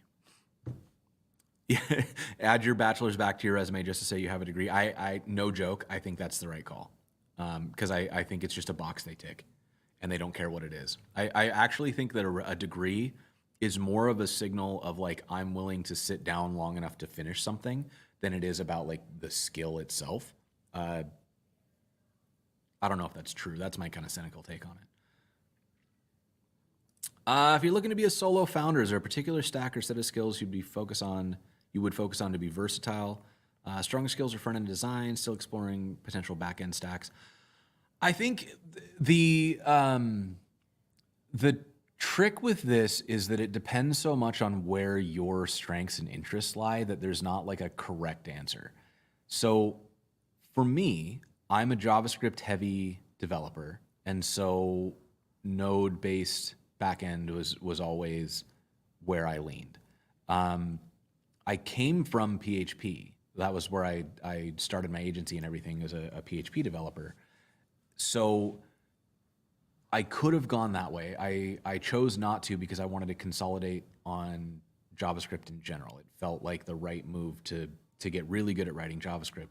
And then looking into like what the stack is, it just depends so much. Like, you know, I work with Convex a lot because I mean, one, they're wonderful people, but two, it's a great tool.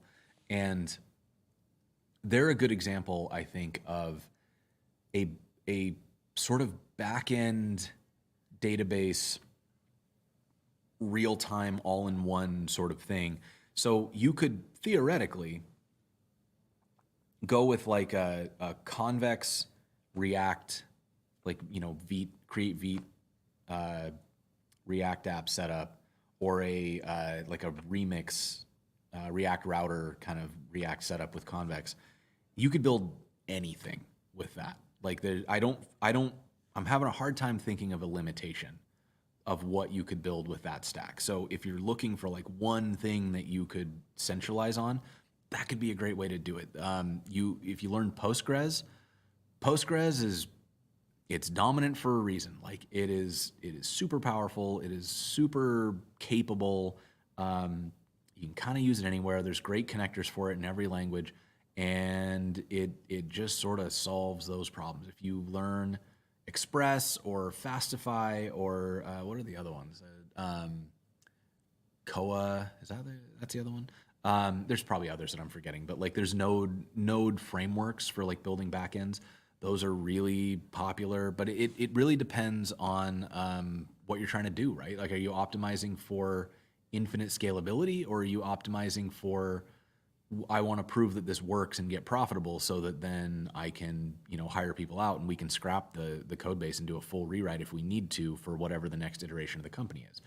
And depending on what you're building, I typically lean toward the latter of like just get it working and get it functional, and then have people lean on that. You know, like we can always do a refactor project if it becomes business critical. But until then, if I can run it myself, that's, you know, that's bootstrapping. Like sometimes you do it the way that you can.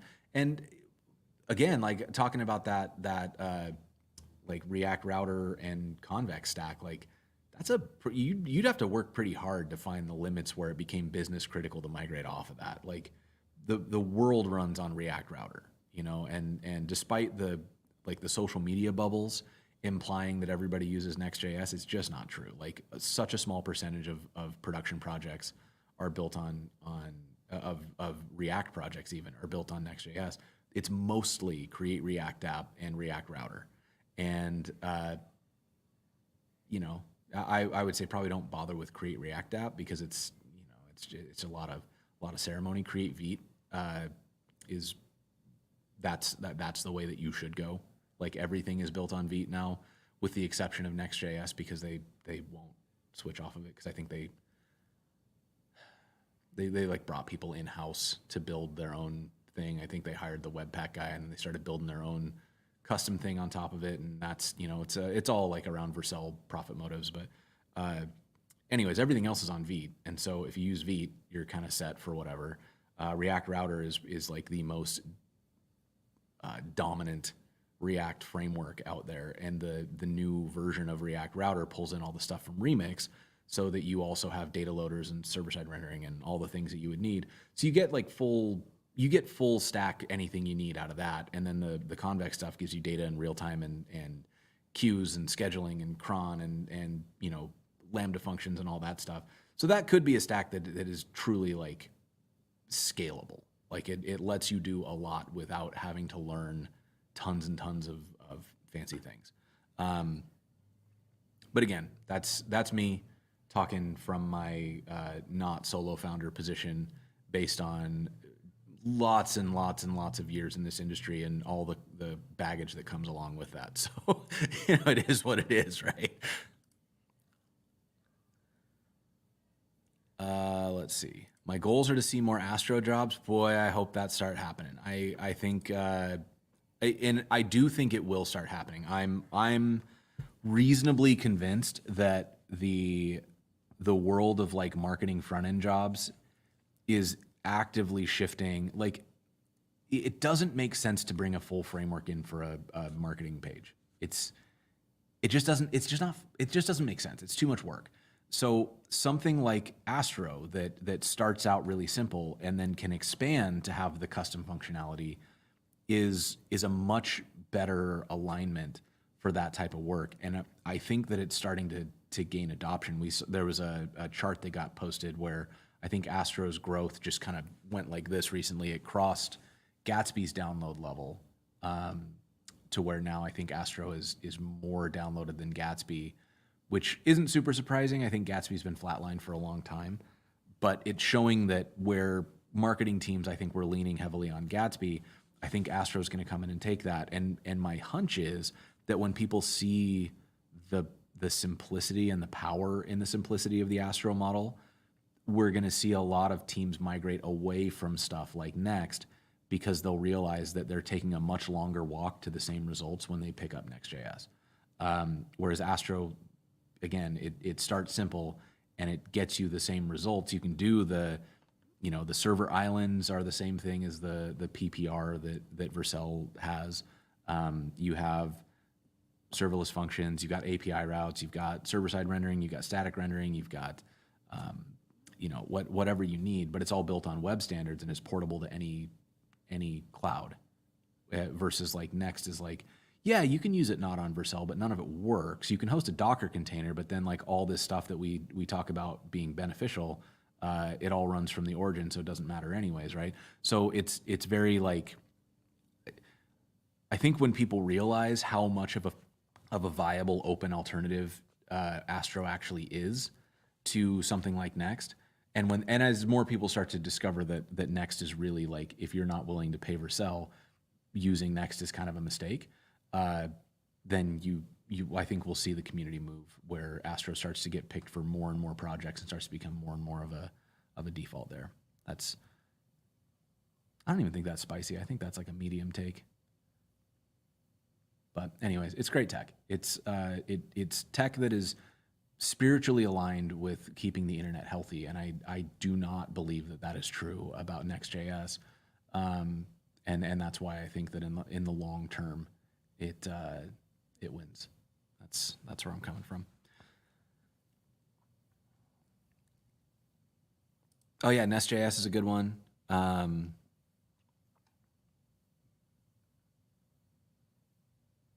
Yeah, create Astro and then add React. I think that's really cool. Have I had teams where one engineer works 24/7 all day, no breaks, always working even off the clock? Kind of. So I have one really good example of this where when I was, I think there's two types. When I was at IBM, we had a team that I will call empire builders.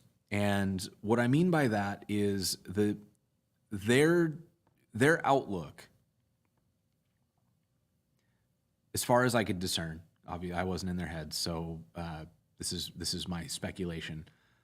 But their outlook was that if they didn't control it, it put them at risk. And so they were very aggressive about moving things under their control.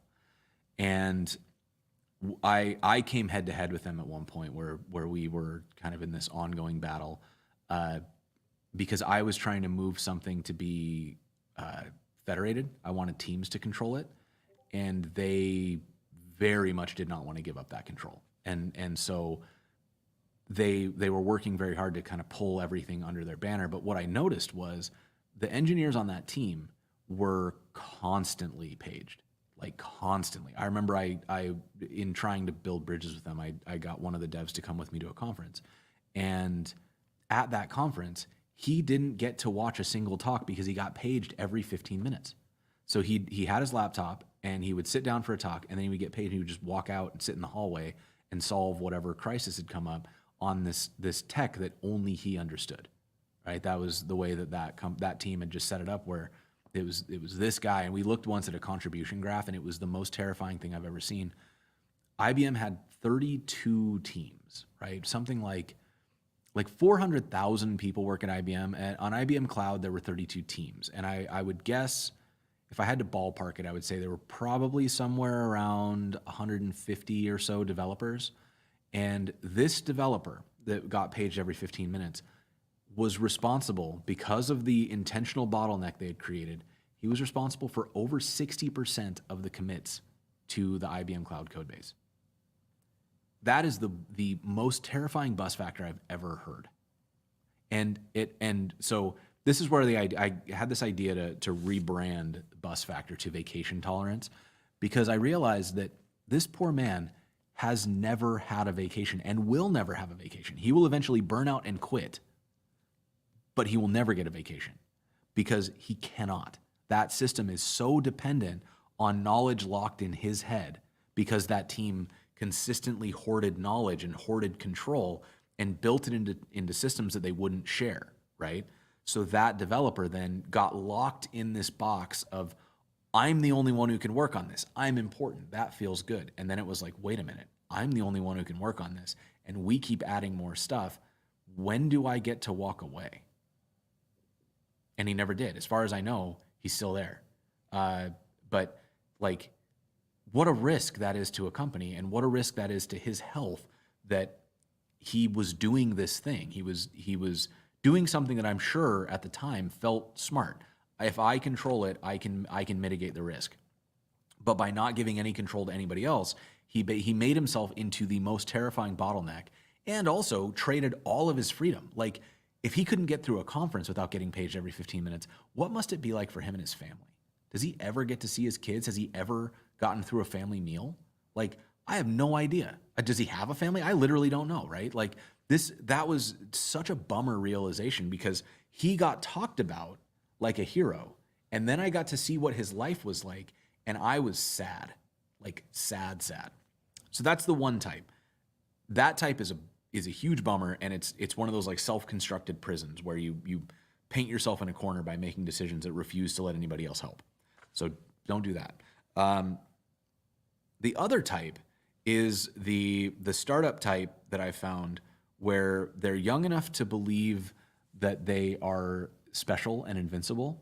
And to anybody who just bristled because I said that, I'm probably talking to you. But there's a phase that I think many of us go through when we first get into this industry, where we believe that we can outwork anything, and that if we just, what do you call it, grind max? If we just grind max long enough, we'll accelerate our curve and like get further and farther than everybody else can, and you know, we'll be CEO by 25 or whatever it is we believe. And it's this sort of character I've seen in just about every startup, where they are always on, they're always shipping, they're always building stuff, and typically the stuff they build is very myopic. Like, they can only see this one thing because they never take time to be a person. And so they don't, like, they just steadily burn out. Like, everybody I've met who works like that, they've got maybe 3, 4, 5 years tops before they have a full burnout and need to take a year off, right? Or before they completely burn out and leave the industry or whatever it is, because it is not sustainable to be on for 24 hours a day.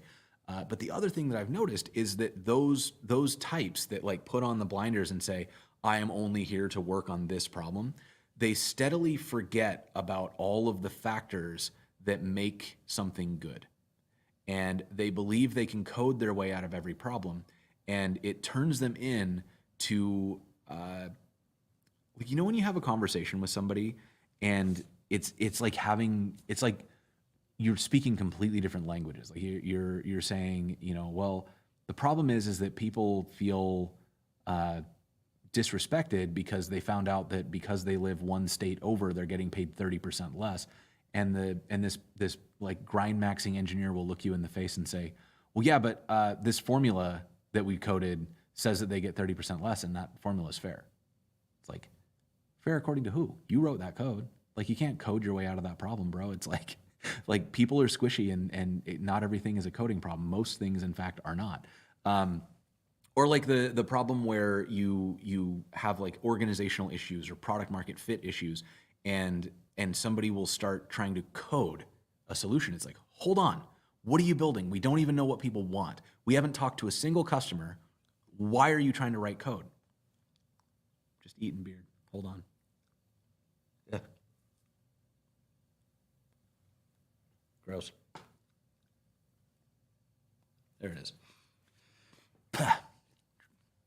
One downside of having a beard is that occasionally you get a rogue whisker right in your mouth while you're trying to make a point.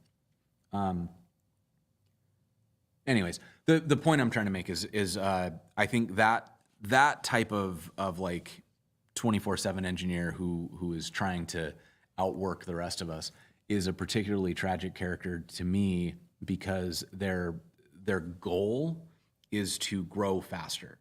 And by simultaneously not resting and not expanding their realm of knowledge, they're actively limiting their growth. Because, if you go at 100% every day, the maximum output of a thing, right? Like, it's not steady. If you just, take an engine and you floor it and you run it at the red line, that engine doesn't last very long, right? It'll go really fast for a little bit, and then it burns out, and you lose so much ground by having to, it's the whole thing about, like, if you ever watch car racing, they're not just pedal to the metal the whole time. It's very much an endurance race, and there's a lot of strategy and a lot of like slowing down when it's the right time and stopping to replace parts and take break, all those things. That's all really important. You have to do that stuff. So when somebody doesn't do all that stuff, it's like, sure, they seem like they're getting further, but then the wheels fall off and they're done. There's nothing left, right? And everybody who was going slow and steady passes them. And the other side of it about not expanding experiences also means that their skill set gets less useful because they've narrowed it down to this hyper-specific expertise that's not like deep expertise, like I'm a world-leading expert on database security, where you're a hyper-specialist, but rather I have focused on my specific problem and solving my specific problem in my specific way so hard that I don't have any flexibility in my thinking. And even if I was working on the same tech in a different company, I'd have to unlearn a bunch of stuff in order to be able to perform that job. So allowing yourself to stop and look around and learn more things and maybe be a person outside of this little like code beast that you want to be, that all gives you perspective and the ability to think laterally. It gives you the ability to approach an idea from multiple perspectives. Any one of those things is going to make you a better coder and a better career. It's like it improves your career. You cannot just put the pedal to the floor and assume like a cinder block on the gas pedal is going to get you there faster. It's not going to work. Like you have to get good at this. You can't just like gas it out and expect it to work. Fair enough. Nuxt is dope. Like Nuxt is very good. Yeah, I do really like that.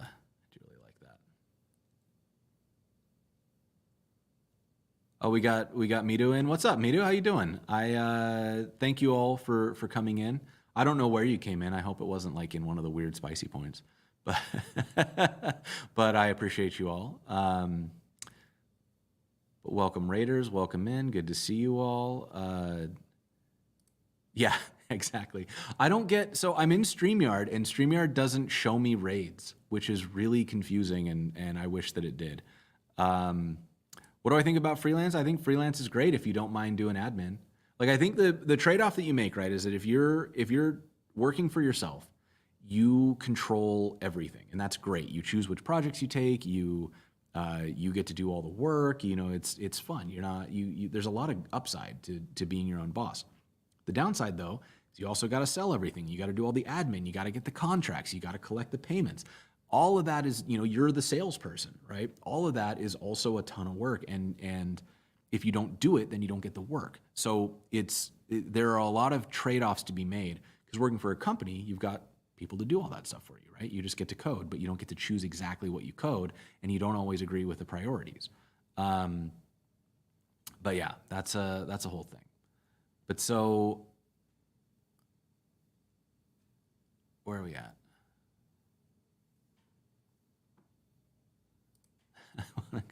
Instead, I just changed the mark of my bank account to look richer. That is really funny. Yeah, I do think this is true. Like the dopamine feedback loop of dev work, it is really nice to like you have some material control over what's happening when you write code. And if that's the only thing you control, I can see how that it creates that tunnel vision. But I do think it's really challenging. Is learning full stack dev good? Yeah. I mean, if you want to work in tech and you like full stack dev, it's going to work. There are lots of ways to code in tech. It's not the only way. It is a good way. For your student, learning React for 2 weeks now, solid foundation, I would say. Trying to grasp the front and back, considering Next.js. You know what? If you're learning React and you're 2 weeks into React, I would lean more toward like Vite and using React as React before you get too into any of the meta frameworks. So I'm just gonna, like, I have a pretty obvious bias. I do not like Next.js, so I will never recommend it. That being said, I know why companies pick it. I know why people choose it. It's not what I would choose. If I was looking at something that had Next-like requirements, I would be picking React Router and going the Remix route, or I would be reaching for Nuxt, because I personally don't trust the direction of Next.js, and I don't trust it to be open, because it historically has not been open. It's a vehicle for selling Vercel compute time, and I don't suspect that will change. So I personally wouldn't put a project on Next.js. And in terms of like learning React, like learning a framework's implementation of React is not necessarily going to be as portable as if you can learn how the framework itself works before getting into the meta framework and learning its specifics. So if you've got a project you got to build, use what you got to use to build that project. If you are using it to learn, the more you can understand about the fundamentals of something, the easier it will be to transition that knowledge into other places in the future. So that's a whole thing. Where are we at here? Thank you, Matt. I appreciate that. That's I think that's been a big thing for me, is trying to get. I want to get away from this idea that like code needs to be hard and stressful. Like I think it can just be fun. Like it can be fun to learn stuff. It can be fun to build things. It's fun to share them with your friends, and I want that to be more of the focus. Because here's the really like bummer thing about all of this is there's actually research that shows that fun helps us improve faster. But we've got this terrible culture where we like tell ourselves to feel guilty if we're enjoying ourselves. And if it's not hard, it can't be valuable, right? And that bums me out so much, because the fun makes learning sustainable. If you're enjoying yourself, if you're with a group of people who are having a good time and you're like sharing your knowledge and going back and forth and showing off something new that you learned, that is so much more sustainable than like me in a hole studying and doing leet code examples that I'm not enjoying so that I can hopefully like master programming or whatever it is I think I'm going to do. The fun is part of the incentive. The fun is part of what helps us level up. And it honestly, the research that we have shows that it increases our recall, it increases our perseverance, our ability to stay consistent. So the fact that we've demonized it really bums me out. And I want to turn that around. I want to bring the idea of like playing as a form of advancement that really should be core to the way that we approach our careers, because it's just better on it's like less stressful. We're actually enjoying ourselves. I look forward to it every day, and I'm getting better at it faster because the fun makes me better at learning. Like, man, just a real bummer that we talked ourselves into the opposite camp on that. I think this is one of the reasons why a lot of people don't work for themselves, honestly, is that selling yourself, selling your services is an entire skill set. Like, you have to get good at it in order to be a successful freelancer. And if you don't want to do that, that's totally fine, but you have to find somebody who will do that for you. And typically that's going to be an employer or an agency. There are definitely lots of ways to do it. I love Meetu. I know Meetu actually. But I mean, not like we've never had a chance to hang out, but we've spoken before, and I really enjoy Meetu stuff. It's really good.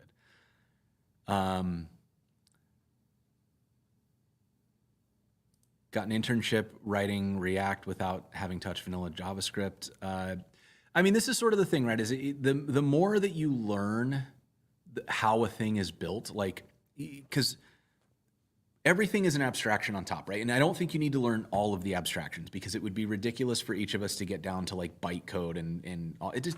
There's a point of diminishing returns here. But if the lingua franca of your job is JavaScript, right? You're writing code for a browser, that browser interprets JavaScript. Every layer of abstraction on top of JavaScript is a way for you to be further away from the results of what you're producing. And so if you learn Next.js, but you don't know React on its own and you don't know JavaScript on its own, you will be able to get good at Next, but it's not transferable in a way that if you know React really well, it's transferable to Next, to Astro because of the React embeds, to React Router, to Remix, to any of the you probably even to stuff like Solid, because it's like React and Solid are pretty close, and like the fundamentals of React transfer pretty well into Vue or Svelte or Angular or any of those, right? And if you know JavaScript, right, not React, but JavaScript, then those fundamentals let you step into any of the frameworks and you at least understand how they work, even if you don't understand their idiosyncrasies, right? So the portability of skill, if you can get to the lowest level of abstraction that is relevant to the work you do. So I think like going a level beyond JavaScript down to like, what is it? Is it C? Is it C? C-like? I can't remember. But whatever it is that's beneath JavaScript, I have not found that to be compelling enough to do it, because it wouldn't make me better at writing code for the browser. It would make me better at understanding how JavaScript itself runs, which isn't really relevant to what I do, right? If I was working on a browser, like if I worked on the V8 team or I worked on the Chrome team or something, I'm much more interested in learning the underlying stuff because it's going to make me better at making the browser better, right? That's my job. But I'm building websites in the browser, and those rely on JavaScript. So JavaScript is my is my baseline.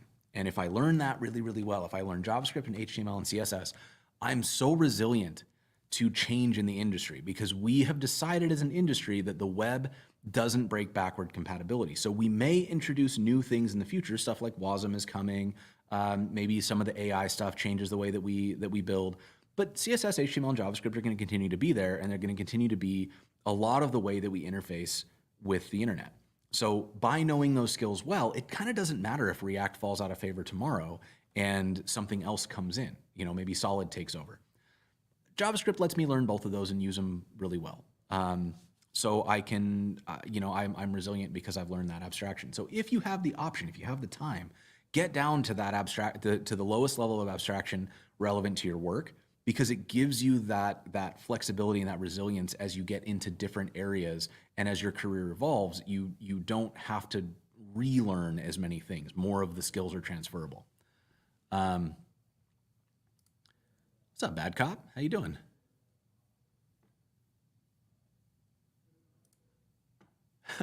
Thank you. If somebody wants to clip that bit about fun, I would actually really appreciate it. Let's see. Currently working as a freelance WordPress developer. Should I start learning full stack? You can if you want, but there's so much WordPress out there. I don't know that that work is going to dry up anytime soon. If you wanted to expand what you do, 1000%. There's a lot of other work that you could get in the full stack space. You don't need to. It's more. I would say it's more about what you're having fun doing, because if you're engaged with it, then you're going to be better at it, and it's going to be easier to get more work. Advent of Code is really good for this. The puzzles and the story is really fun. I have never completed an Advent of Code because those algorithm puzzles are not what I'm good at.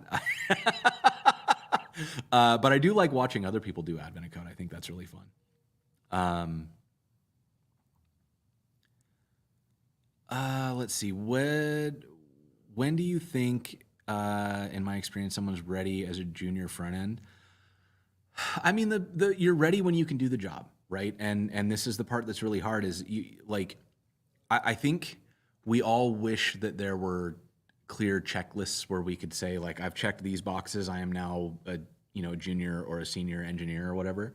And the fact is that so much of this is dependent on our own confidence and our own ability to sort of self-serve the solutions to problems that we get in our given role. Because you gain experience by learning how to solve problems. And so when you get a problem, and if you, like, as a junior dev, if somebody can give you a task and say, like, add a form to this page, and you can do it, congratulations, you're a junior front end dev, right? If somebody says that and you go, okay, but what's a form? Maybe not yet, right? But it depends, like that, because there's a point where it becomes gatekeeping. Like, if you can do code, if you can develop code, you are a developer, right? That's the rule. If you can write down code, you're a developer. When it becomes a profession is when you're able to complete things that somebody who's not a developer needs done, and they're willing to pay you for it. And sometimes that could be as simple, like, my first paid job was updating somebody's MySpace profile. They wanted some custom CSS for it, and I got paid like $20 or something, right? And so but that was paid work. I was a junior developer when I did that, and I remember somebody else, because MySpace had really bad, like, JavaScript injection problems. Somebody got a worm on their MySpace page where when you tried to delete a comment, it would repost the comment multiple times, and they needed help. So I figured out how to debug that. And that was my first, like, pay, and they paid me by buying me dinner, because it was really upsetting, actually. Somebody was, like, posting a nude of their ex on their, it was whatever, but I figured out how to get rid of it. And they paid me by, like, taking me out to dinner, right? So I was a professional JavaScript developer for the first time. And that, doing the job is the job. That's when you're ready.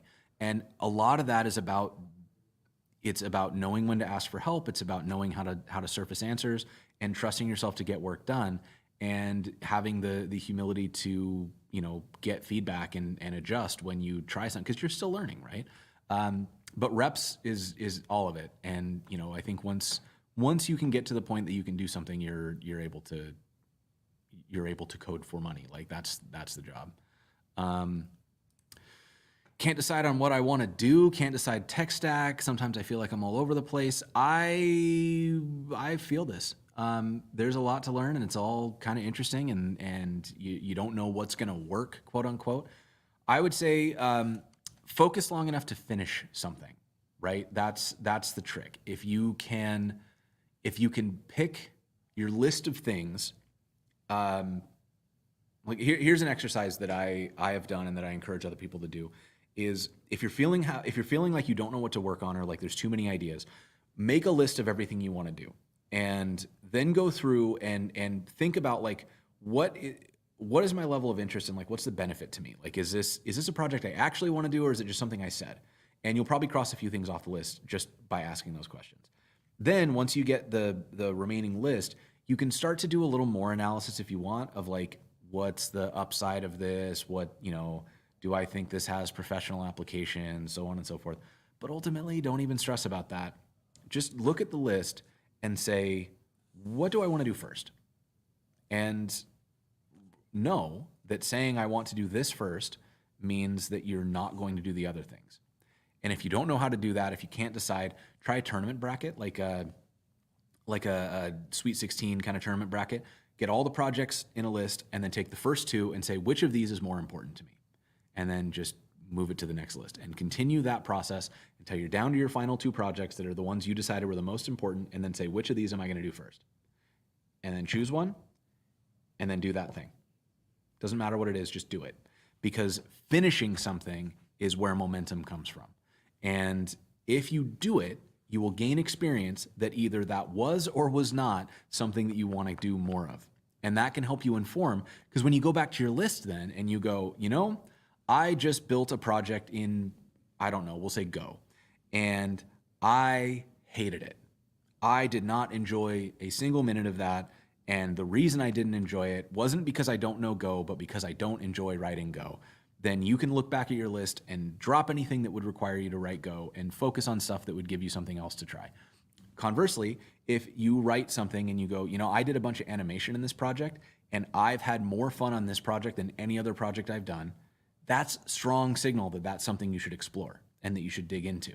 And, you can use the information from completing a project. Do a little retro. Did I like this? What was fun? What wasn't fun? What would I want to do more of? What wouldn't I want to do more of? And if I didn't enjoy this, did I enjoy it? Did the thing that made me not enjoy it, was it that it was hard and I'm new to it and like new things are hard? Or was it that I actually didn't enjoy the thing, right? Because those are two very important distinctions. Like if you are learning is almost never as fun as being good at something, right? But there's a difference between like learning is hard and doing this is suffering. And I don't have an easy example to call to mind because it's all so subjective, but I think that it's important to recognize like you have to do stuff. Doing stuff is signal, and finishing stuff is where you really get signal. And finishing stuff is also where you get the reward of like you can point to stuff you finished and say, look, potential employer, potential friend, potential audience, whatever, I made a thing. What do you think of my thing? It gives you the ability to spawn sub projects. I'm going to write an article about how I built this thing. I'm going to make a video about how I built this thing. I'm going to build a new feature for thing. All of those are only possible if you complete one thing. And each time you complete a thing, your list gets smaller. So, hey, great, easy. Now it's a much easier time to decide because it's one thing shorter.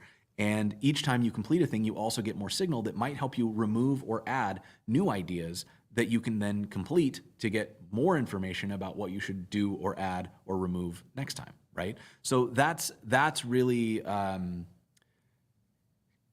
action is usually the solution when you feel stuck by like if it's indecision, right? Like there's a difference between like gathering information because any action could be dangerous. Like if you're in a dark room and you don't know if the wall is, like the floor is lava or whatever, you've never seen this room, moving can be dangerous. Most of the time, that's not the case. Most of the time, we're looking around and there's 500 doors and we're going, I don't know which one to open, and we just stand there instead of opening one and seeing what's behind it, right? The intention should be to open as many doors as we can, because opening one door doesn't mean another one doesn't stay available to us. We can always come back and try another door, right? It's just about gaining information, and information gives us better decision-making possibilities. We can say, I didn't like that door. That door was full of knives and that isn't where I want to be. This door was full of cupcakes and I like cupcakes. I'm going to go through that door, right? But you don't know until you open the doors. You got to actually open them and see. Working in a good company with a small team, working in a WordPress-like site, feeling a bit behind for not having experience in mentoring in any real dev environment, not sure what to do. I mean, you're working in code, that's real dev, right? So don't diminish the skill set. Like the problems that you're solving, even if the stack you're using isn't one that would match what you would use in another company, you're still solving real world problems, and that knowledge is transferable. You're also learning how to think in code, even if you'd have to think in a different coding language or framework. So don't write that stuff off. And also, it depends. Like if you feel like you're not growing and you feel like frustrated with the work you're doing, start putting some feelers out. See if you can find a job that does challenge you, that is fun. Especially now when things aren't bad, because that gives you time. You don't have to you're not stressed. You don't have to find a job right now or you don't make rent. You get to sort of, you only leave if you find something that's materially better. You don't have to take the first thing that comes available because you got to pay the bills. So I think don't wait for things to get bad to change, but also don't assume that what you're learning isn't valuable just because it's not trendy. Because transferable skills are typically more transferable than we would give them credit for. Yeah, you're never going to feel ready, but you can at least do most of it and willing to keep yourself learning when you're ready. Yeah, I think so. I definitely think so. Imposter syndrome is very real. Oh, cool. You got to meet the founder of Atlassian? Nice. That's a fun project. ChatGPT in the professional workplace. I mean, I think it's fine. Here's the thing. If you're using something to help you learn, it's good. If you're using something to prevent the need to learn, it's going to bite you in the ass, right? If I can use ChatGPT as a way to help me gather information more quickly so that I can solve my problems, that's using it as a tool that will make me better at my job. If I'm asking it to write code and then just hoping that it'll work, that's preventing me from improving, right? I'm actively avoiding learning by letting something else do the work and copy pasting and hoping that it functions. It's the same problem of the old trope of copy pasting off Stack Overflow without understanding what the code does.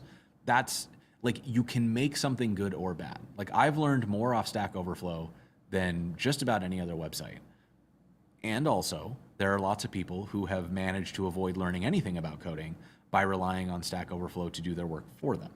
ChatGPT will be the same, and any of the AI chatbot tools. They will have the ability to augment you and help you learn, and they will have the ability to allow you to avoid learning. And what you choose is what will make the difference in whether or not it's good for you. Definitely not. PHP is far from dead. Angular is different from React. They are different. Both are very good. Both are very popular. You can use them for different purposes. It usually depends on the team you're on rather than the project, than the framework itself, so to speak. Besides coding, you have exceptional communication. How do we get good at this? Several things. I mean, first, thank you. I spent a lot of time reading about communication.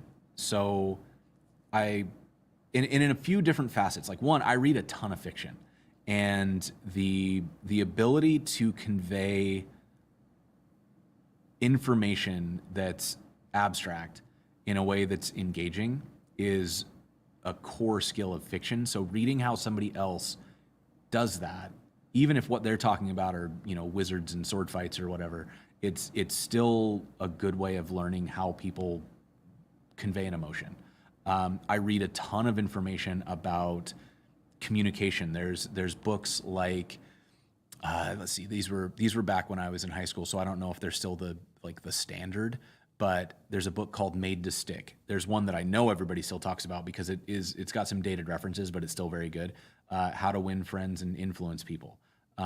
There is a book called The Culture Code that is about teams and motivation. There's a book called Switch, which is about how to get people to change behavior when they are not motivated to do so. There's a book called The Power of Mathematical Thinking, which is really interesting about how to kind of break down numbers and understand ways to communicate them that help you make a point. There's another one called The Culture Map, which is about how different people communicate and how to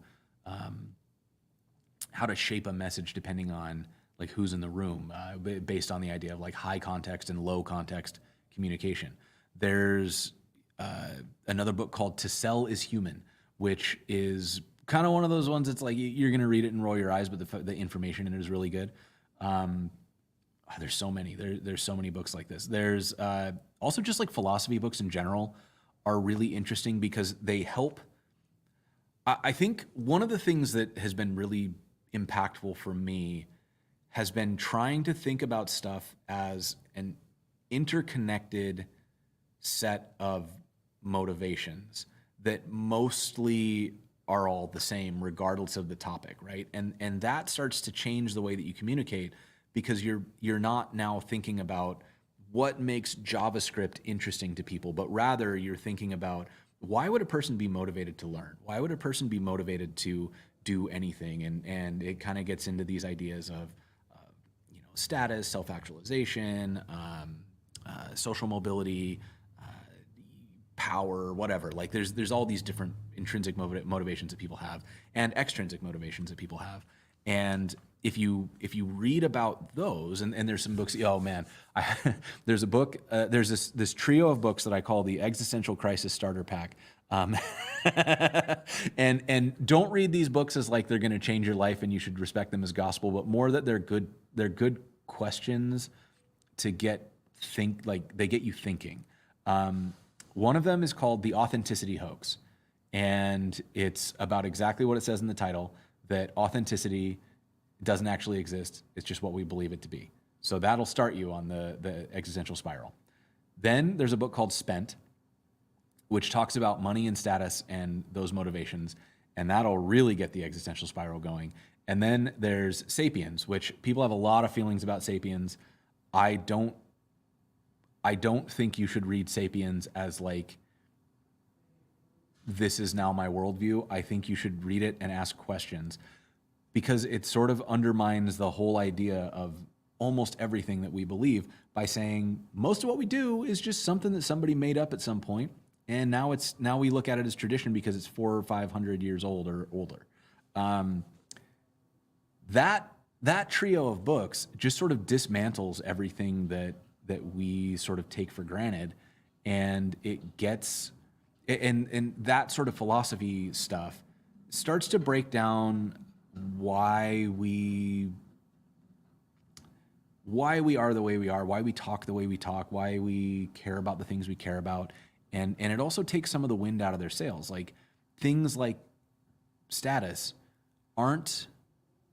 they're not as like objectively as important as we maybe feel, right? They're subjectively important and in different ways for different people.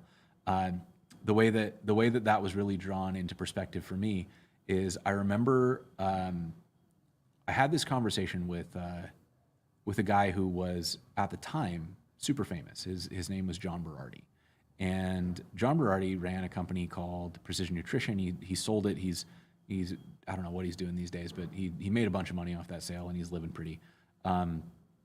But at the time, he was like one of the most prominent people in fitness. And if you were in the fitness scene in the 2000s, you've probably heard his name. You also might be hearing the trash can back there. To me, John Berardi was a celebrity. He was somebody that everybody knew. He was super well known. And I talked to him one day, and he told me, he's like, well, my status is completely dependent on the context of what everybody else around me knows. Because if they don't read Men's Health magazine, if they aren't plugged into the nutrition and bodybuilding scene, I'm nobody. They have no idea who I am or anything that I do. And that was kind of like, that was the first time that I'd really thought about that like celebrity is conditional. And then I read an article later in Esquire magazine, in the golden days of it, when it was, it switched over later and kind of became a different thing. But Esquire used to be like a really good men's magazine. And there was an interview in there where I think his name was Chris Jones. I might be wrong. But he did an interview with Justin Timberlake, and they went to Comic-Con. And there was this conversation that they had where they decided it would be funny to dress up as Bert and Ernie and go to the floor in Comic-Con. And so Chris is wearing the Ernie costume, Justin Timberlake's wearing the Bert costume, and Chris is talking about how he felt for the first time like he was famous because people on the floor wanted to come up and take a picture with Bert and Ernie. They were, they wanted selfies. They were calling out their names. They were really excited. And when he got done, he asked Justin Timberlake, he's like, how did that feel for you? He's like, it's the first time I've been anonymous in years. And that's also crazy, right? Like, because Justin Timberlake, he was just Bert. He was just a guy in a mascot suit. He wasn't Justin Timberlake. And that article kind of culminated in him saying, like, would you want to see what it's like for me to be out in public? And the author is, of course, like, yes, I do. So, all right, we're going to leave through the front door. And Justin Timberlake walked out the front door of the hotel at Comic-Con, and between getting off the elevator and getting to his car, people had gotten into like a dead sprint to try to catch him before he got into his car so they could take a picture with Justin Timberlake. It was, like the full Beatles rush madness trampling stampede thing. And so for Chris, whatever his name was, the experience of putting on a well-known character's costume at Comic-Con made him more famous, and he felt more famous and more important. To someone who is world famous, like Justin Timberlake, putting on that costume made him feel invisible and like safe in public in a way that he hadn't felt in years. That perception shift is really fascinating. I'm off on a really weird tangent here, but this is the kind of stuff I think about all the time. And this is, I think this is sort of like why I really like reading about this sort of thing, because it helps me make analogies. It helps me connect my feelings to maybe what somebody else is feeling. It helps me to form stronger analogies for how something is like something else. And I think that all of it comes down to, I've been talking about it all day, is like breadth. I think that any strength I have comes from the fact that I spend a significant amount of effort trying to go in every direction and accumulate knowledge across a really broad spectrum.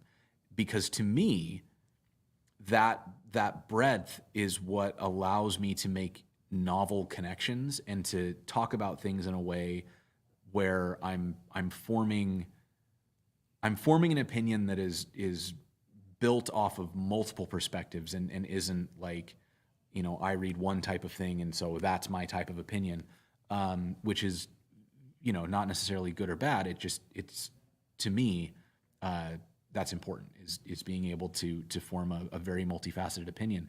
I also think it's really important to be able to flip and argue against your own point, because I think the true spirit of devil's advocate, right, is like if you have an argument and then you flip and start poking holes in it. I've convinced myself that I was wrong before, and had I not been willing to sort of flip and take the opposite stance and attack the opinion that I had, I might have just stuck with it because it was mine. But by treating it as like it's an idea, it's not mine. It's just I've assembled this information, and here's the way I've assembled this information. Let me turn it this way and see if I can pick it apart. And then you find a crack and you go, oh wait, yeah, that was a bad opinion. Here's my reasons why.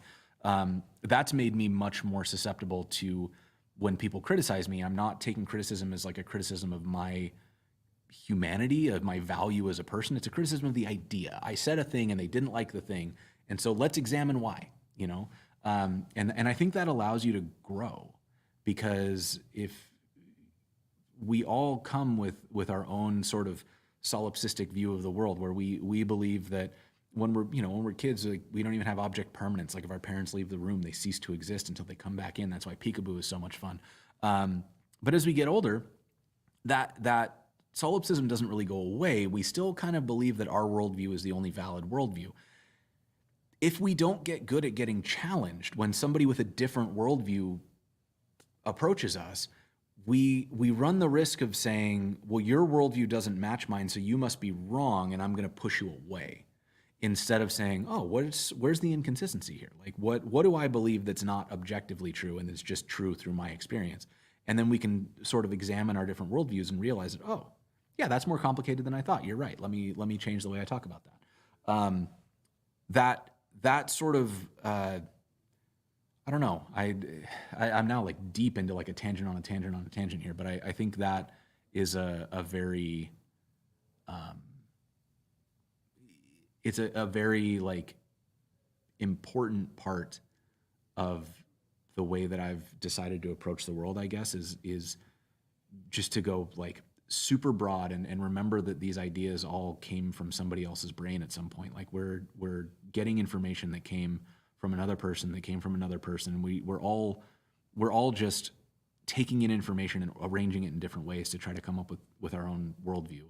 And so not holding that as sacred and holding that as it's a temporary organization of data that at any point, if new data comes along or our perspective gets challenged, we can shift that data and just put new stuff in there to make a better worldview. And that doesn't mean that we have changed as people. It means that we've adjusted our perspective based on new information. That makes us flexible. And I think that helps us be better at communicating because we're not defensive about our things. It's just a thing. Look, here's an idea. Do you like it? No? Okay, that's all right. I'm not mad that you don't like everything bagels. I like them. It doesn't really concern me that you don't want to eat an everything bagel. You can have any bagel you want, or no bagel at all. You know what? You can eat a carrot. I don't care, because I don't have to eat I don't have to eat a carrot, or if I want to, I can. The choices don't matter, and I think that so much of the way we view the world is like I'm saying I like this, and somebody says I don't, and then those responses say, well, you're an idiot and I hate you. It's like what? Like that doesn't make any sense at all. It's like, oh, okay, well, cool. I mean, yeah, all right, I understand your opinion. Anyways, do you have to memorize code or how to code? I think sort of like you memorize it in the same way that you memorize language. You spend enough time soaked in it that it starts to become the way you think as opposed to something you have to think about. I don't have a better way of explaining that other than just saying like with practice, the code fades away and you're just bringing something out of your brain into the world. And the code is how you do that, the same way as when you speak, you want to get an idea from my brain into yours, and I am communicating an idea. The language is just sort of incidental. I'm not thinking about my word choices to get it to you. Whenever I try to develop, I need to watch some tutorial. Yeah, absolutely. I think that's how you start, right? Like you start by needing help through every step, and then what is important, I think, is as you learn the individual pieces, start to break down what are the fundamentals that are coming out of that, and what are the pieces that you see in multiple tutorials, and like when you come up on that point, can you maybe pause it and work ahead and then see if you get the same outcome? Because that'll start to turn it into mechanics, and then the mechanics start to make it so that now you're not watching tutorials on how to code. You're watching a tutorial that shows you the one novel thing, but most of it is review because you've already done it before and you understand it. And eventually that turns into you've seen enough of these things that now you can start to form abstract pairings where the concept you learned in this tutorial for something completely unrelated and a concept from this tutorial for something unrelated, you can fit those together to make something that's your idea.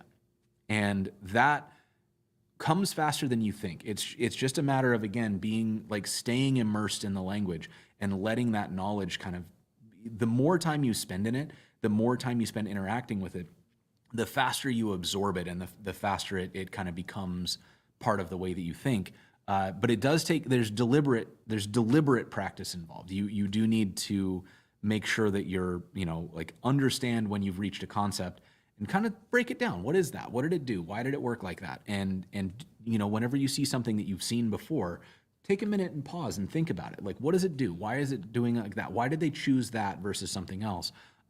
Do I know alternatives? Would I have done it in an alternative way? You don't have to do all that, but just think about it a little bit. And it starts to give you rather than like the repetition of like, I can see you do that and then I do the same thing. It starts to become, you made a decision and I understand what that decision was. And now that decision, like the information you use, that's in my head now. And I could make that decision if I was given a similar problem. And as the more you learn, the more abstract your ability to make those decisions becomes, until you're at a certain point, somebody's like, can you make this? And you go, yeah. Because like, of course you can. Like you make anything. It's just code. Right? And I think that's sort of the trajectory is like, first it's maybe like, yeah, I can customize a MySpace header, and then you just ratchet. You do more and more and more, and then you start to see how all that stuff pairs up and does whatever until like, yeah, I can make you a web form. Now it's like, oh, I can make you a website. It's like, oh yeah, I can make you anything in JavaScript. Oh yeah, I can work with database, like whatever. It's all just stuff. And all that stuff is built out of code. And that's sort of the way that all this stuff functions, I think. Let's see. So I already talked about gauging progress in coding a little bit. I think skip back a little bit because I talked about this already, but the short version is build stuff, share that stuff, and do that consistently. And then you can look at what you're sharing today versus what you shared 6 weeks ago or 6 months ago, and you're going to see marked progress. And if you're not, ask why. Dig in. What aren't you challenging yourself on? What aren't you learning that would allow you to progress? But if you don't have that record, ideally share it in public because it's just a great way to multi-leverage the work you're doing. But if you're uncomfortable doing that, do it for yourself so that you can do retrospectives and look at the work today versus the work from a little bit ago and the work from a long time ago and compare, like, what did you do in those old projects that you know not to do today? That's a great sign that you're learning. You know, if you look at your old code and you cringe a little bit because you see some mistakes that you used to make that you don't make anymore, that's progress. Bibliography of those books, that's actually a great idea. I should do that.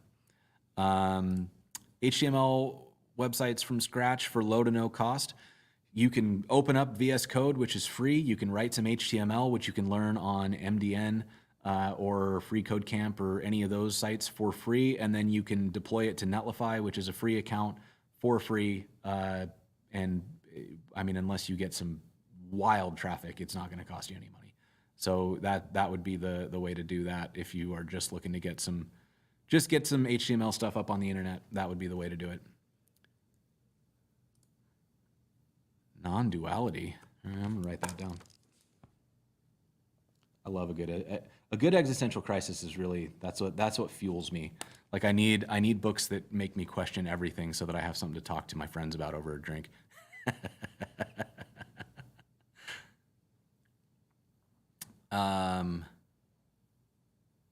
It is ridiculous how we treat celebrity status, but it's also kind of interesting because it draws into perspective that like you know, if you draw small enough circles, you're famous. In your family, you're famous. Everybody knows your name, right? And then you draw a slightly bigger circle and you're less famous. But depending on who you are, which circles you draw and where you would be famous, like in my neighborhood, every local business that I frequent, they know my name and they know my order. And that's a kind of like that, it's community, but it could feel a little bit like celebrity. People know me here, right? And I think when it starts to feel like that, it's levels of recognition rather than levels of importance, then it starts to feel less intimidating and also like less of an end goal. Like being well known isn't really, I mean, we've seen what happens when you get super well known. It's not pleasant. You just get attacked by people on the internet all the time for basically existing. So I don't think it's about being like famous like that. I think it's more about like building a community that knows who you are and shares your goals and shares your general like outlook and motivations, or is at least in that ballpark so that they can challenge you and help you grow. And that starts to get more interesting as a measure of like celebrity. I would say it's more of how strong is your network. It's not about who you know, it's about who knows you, is something that Emily Freeman said in a recent video, and I love it. And it's one of those things that I think is yeah, I don't know, very squishy topic that. I'm just kind of scanning through. We're getting close to the end of my time today, so I want to make sure I didn't miss any questions. How can I target small companies that are willing to do Jamstack websites or apps? I think the challenge with that is you just kind of have to network your butt off and find them. Play Disc Golf wanted to write an app that wanted an app to do what a similar app did. Actually finished it. Hell yeah. Yes. Yeah. Exactly this, right? Like you do the projects, you have a use case, you want to get something done, and it's, you know, doing it is super satisfying because you get to be done. You get to do it. Like you made a thing. Like how cool is that? I'm happy to hear it. Y'all in here asking so many amazing questions. I can't believe that 3 hours flew by. I thought for sure we were going to talk for 40 minutes and then get into some live coding, but we've been going today, and I'm all about it. I love it so much. Can I just have a coffee to wake me up and not the inherent fear I feel when I stare into the void of the unknown? Okay, you want to talk about my favorite bit of philosophy? Okay, this is my favorite thing about philosophy. It's like, I would say it's become the core of my philosophical outlook. Here we go, more existential crisis. I love that nothing matters. I take a pretty nihilist approach to things, not in like a doomer sense, but in the sense that fundamentally all value is externally assigned. Like there's no like objective truth, right? There's no objective correct. There's no objective career path. It's just stuff, and some people like it and some people don't. And so all of the value that gets assigned to things is subjective, which means objectively nothing matters. Meaningless. We are born, we'll live a while, and then we die. And that's it. Give it 3-4 generations after we die, and 99.999% of us will be completely forgotten, never existed. We were just a splash in a teeny tiny little bucket, or a teeny tiny little splash in the giant like vastness of time, right? So that could be a like ruinously depressing thought, because it ultimately means all of this is meaningless. Why are we here? What does it matter? It doesn't matter at all. But here's the great news, and here's why I love this so much. The absence of meaning is carte blanche for us to build a life where the only meaning is the meaning we assign it. The only things that we do are the things that we find worthwhile, because that's the only thing that matters. I get to live for a little while, and then I'm going to die.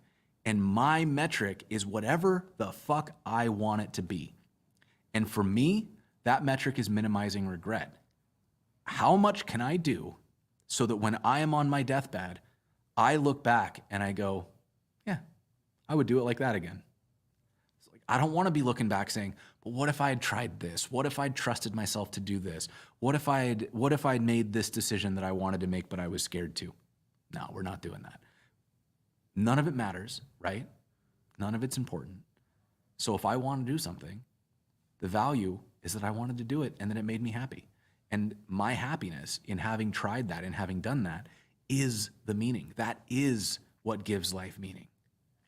And so to me, this is like, yes, it's a little bit existential. Yes, it's a little bit depressing to think about the eternal void and how none of it really matters. But it's like cutting the chains off, because who cares, right? Like, what are they gonna do? They're gonna, somebody out there is gonna disapprove. Cool. I don't care, right? Like, my metric is whether or not me and the people around me are happy.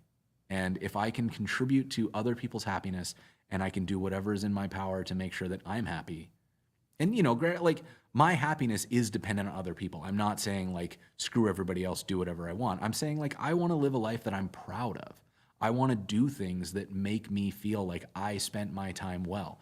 But that what I feel is the final measure. If I help people learn to code, did that objectively move the needle? I don't know. Did it make me feel good? Hell yeah. Do I tear up when somebody tells me that, whatever I did helped them get a job? Hell yeah. Just thinking about it kind of made me tear up a little bit right now.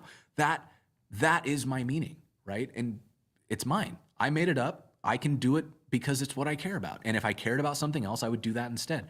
It's 100% dependent on my whims. And I don't know. It's like one of those like, oh yeah, that's kind of depressing, but it's also really freeing. And I think really, I don't know. It's almost like what I hope can be the other side of the existential crisis for a lot of people is yeah, it feels empty and it feels meaningless and it feels whatever. And then it's kind of like, okay, but now that I see that, what am I going to do with that information? And then I get to make a choice. And in my case, I chose to, in the absence of external meaning, create internal meaning, and that's my ticket to live a life that I want on my terms. So, anyways, sorry, I don't know if that made it better or worse for you. Well, thank you all very much. I am having a blast. I really do love these talks. Like, this is so much fun. Philosophy is also my passion. I love it. Okay, I'll break the fourth wall. This is a set. That wall is fake. That's I built that wall, but you can actually, like, you can't see it because I've hidden it pretty well. But if you look very carefully right here, you see that seam? That's because this here is one panel, and this is the other panel, and they're hung up on a like a 2x4 thing that I built. And this is my studio, which is a warehouse. You can see the window of the warehouse there. But this is my studio. This isn't my home. But the studio is pretty tidy. I keep it pretty clean in here because I have a lot going on, and if I don't, it's impossible to manage. But the house is also pretty tidy, which I don't know. I think at some point I inherited a belief from my dad that letting something sit is a net negative. So if there's like a thing that I can fix and it's not a multi-day whatever, I try to just do it. So like dishes and stuff, I'll if I can wash 2 dishes and be done with dishes, I'll do that so much faster than if I let the whole sink fill up with dishes and then I'm like intimidated by it and I'll stare at it for 2 days. So I guess thanks, Dad, for teaching me that one. But yeah, that is a very big thing. Yes, we get to make the meaning, and that is exactly the point. Let's see. Live your life how you want. Don't worry about regrets. You'll have them anyways. Yeah, right. And make sure that if you do have a regret, it's because you tried something, not because you were afraid to and let something pass you by. I think that is definitely the point. Sorry, Bethany Ann. I appreciate you sticking with me. The whole wall separates and opens up to the dance set. It actually, behind this is where the router is. It's a nightmare in there. It's all wires and terrifying. But yeah. All right, y'all. We are basically at time here, so I'm going to start breaking down. Do think about, like the stream and subscribe to the channel and go watch the other videos and share them with your friends and all those things. It means a lot to me, and it does help spread the word. If your engagement, my friends, is what makes this channel tick. So thank you all very much for hanging out, and do check out the schedule on the site. You can, let's see, I've got it over here somewhere. Here we go. We've got upcoming episodes. We've got a great schedule. We've got on Thursday, Sarah Vieira is going to talk to us about how to do 3D in front end in websites. So we're going to, I think, like some React and 3D stuff. Sarah does incredible stuff. She's funny as hell. It's going to be a great episode. So make sure you mark your calendars and come back for that. We've got like Matt Pocock is coming. We've got some fun stuff coming out. There's a new more web dev challenges happening. We're filming a new one of those next week. That's going to be great. And all sorts of good stuff going on. So thank you as always for hanging out, and subscribe across all your channels. Thank you all very much. I love you for being here, and it's so much fun to get a chance to talk to you all about this kind of stuff. We'll see you next time.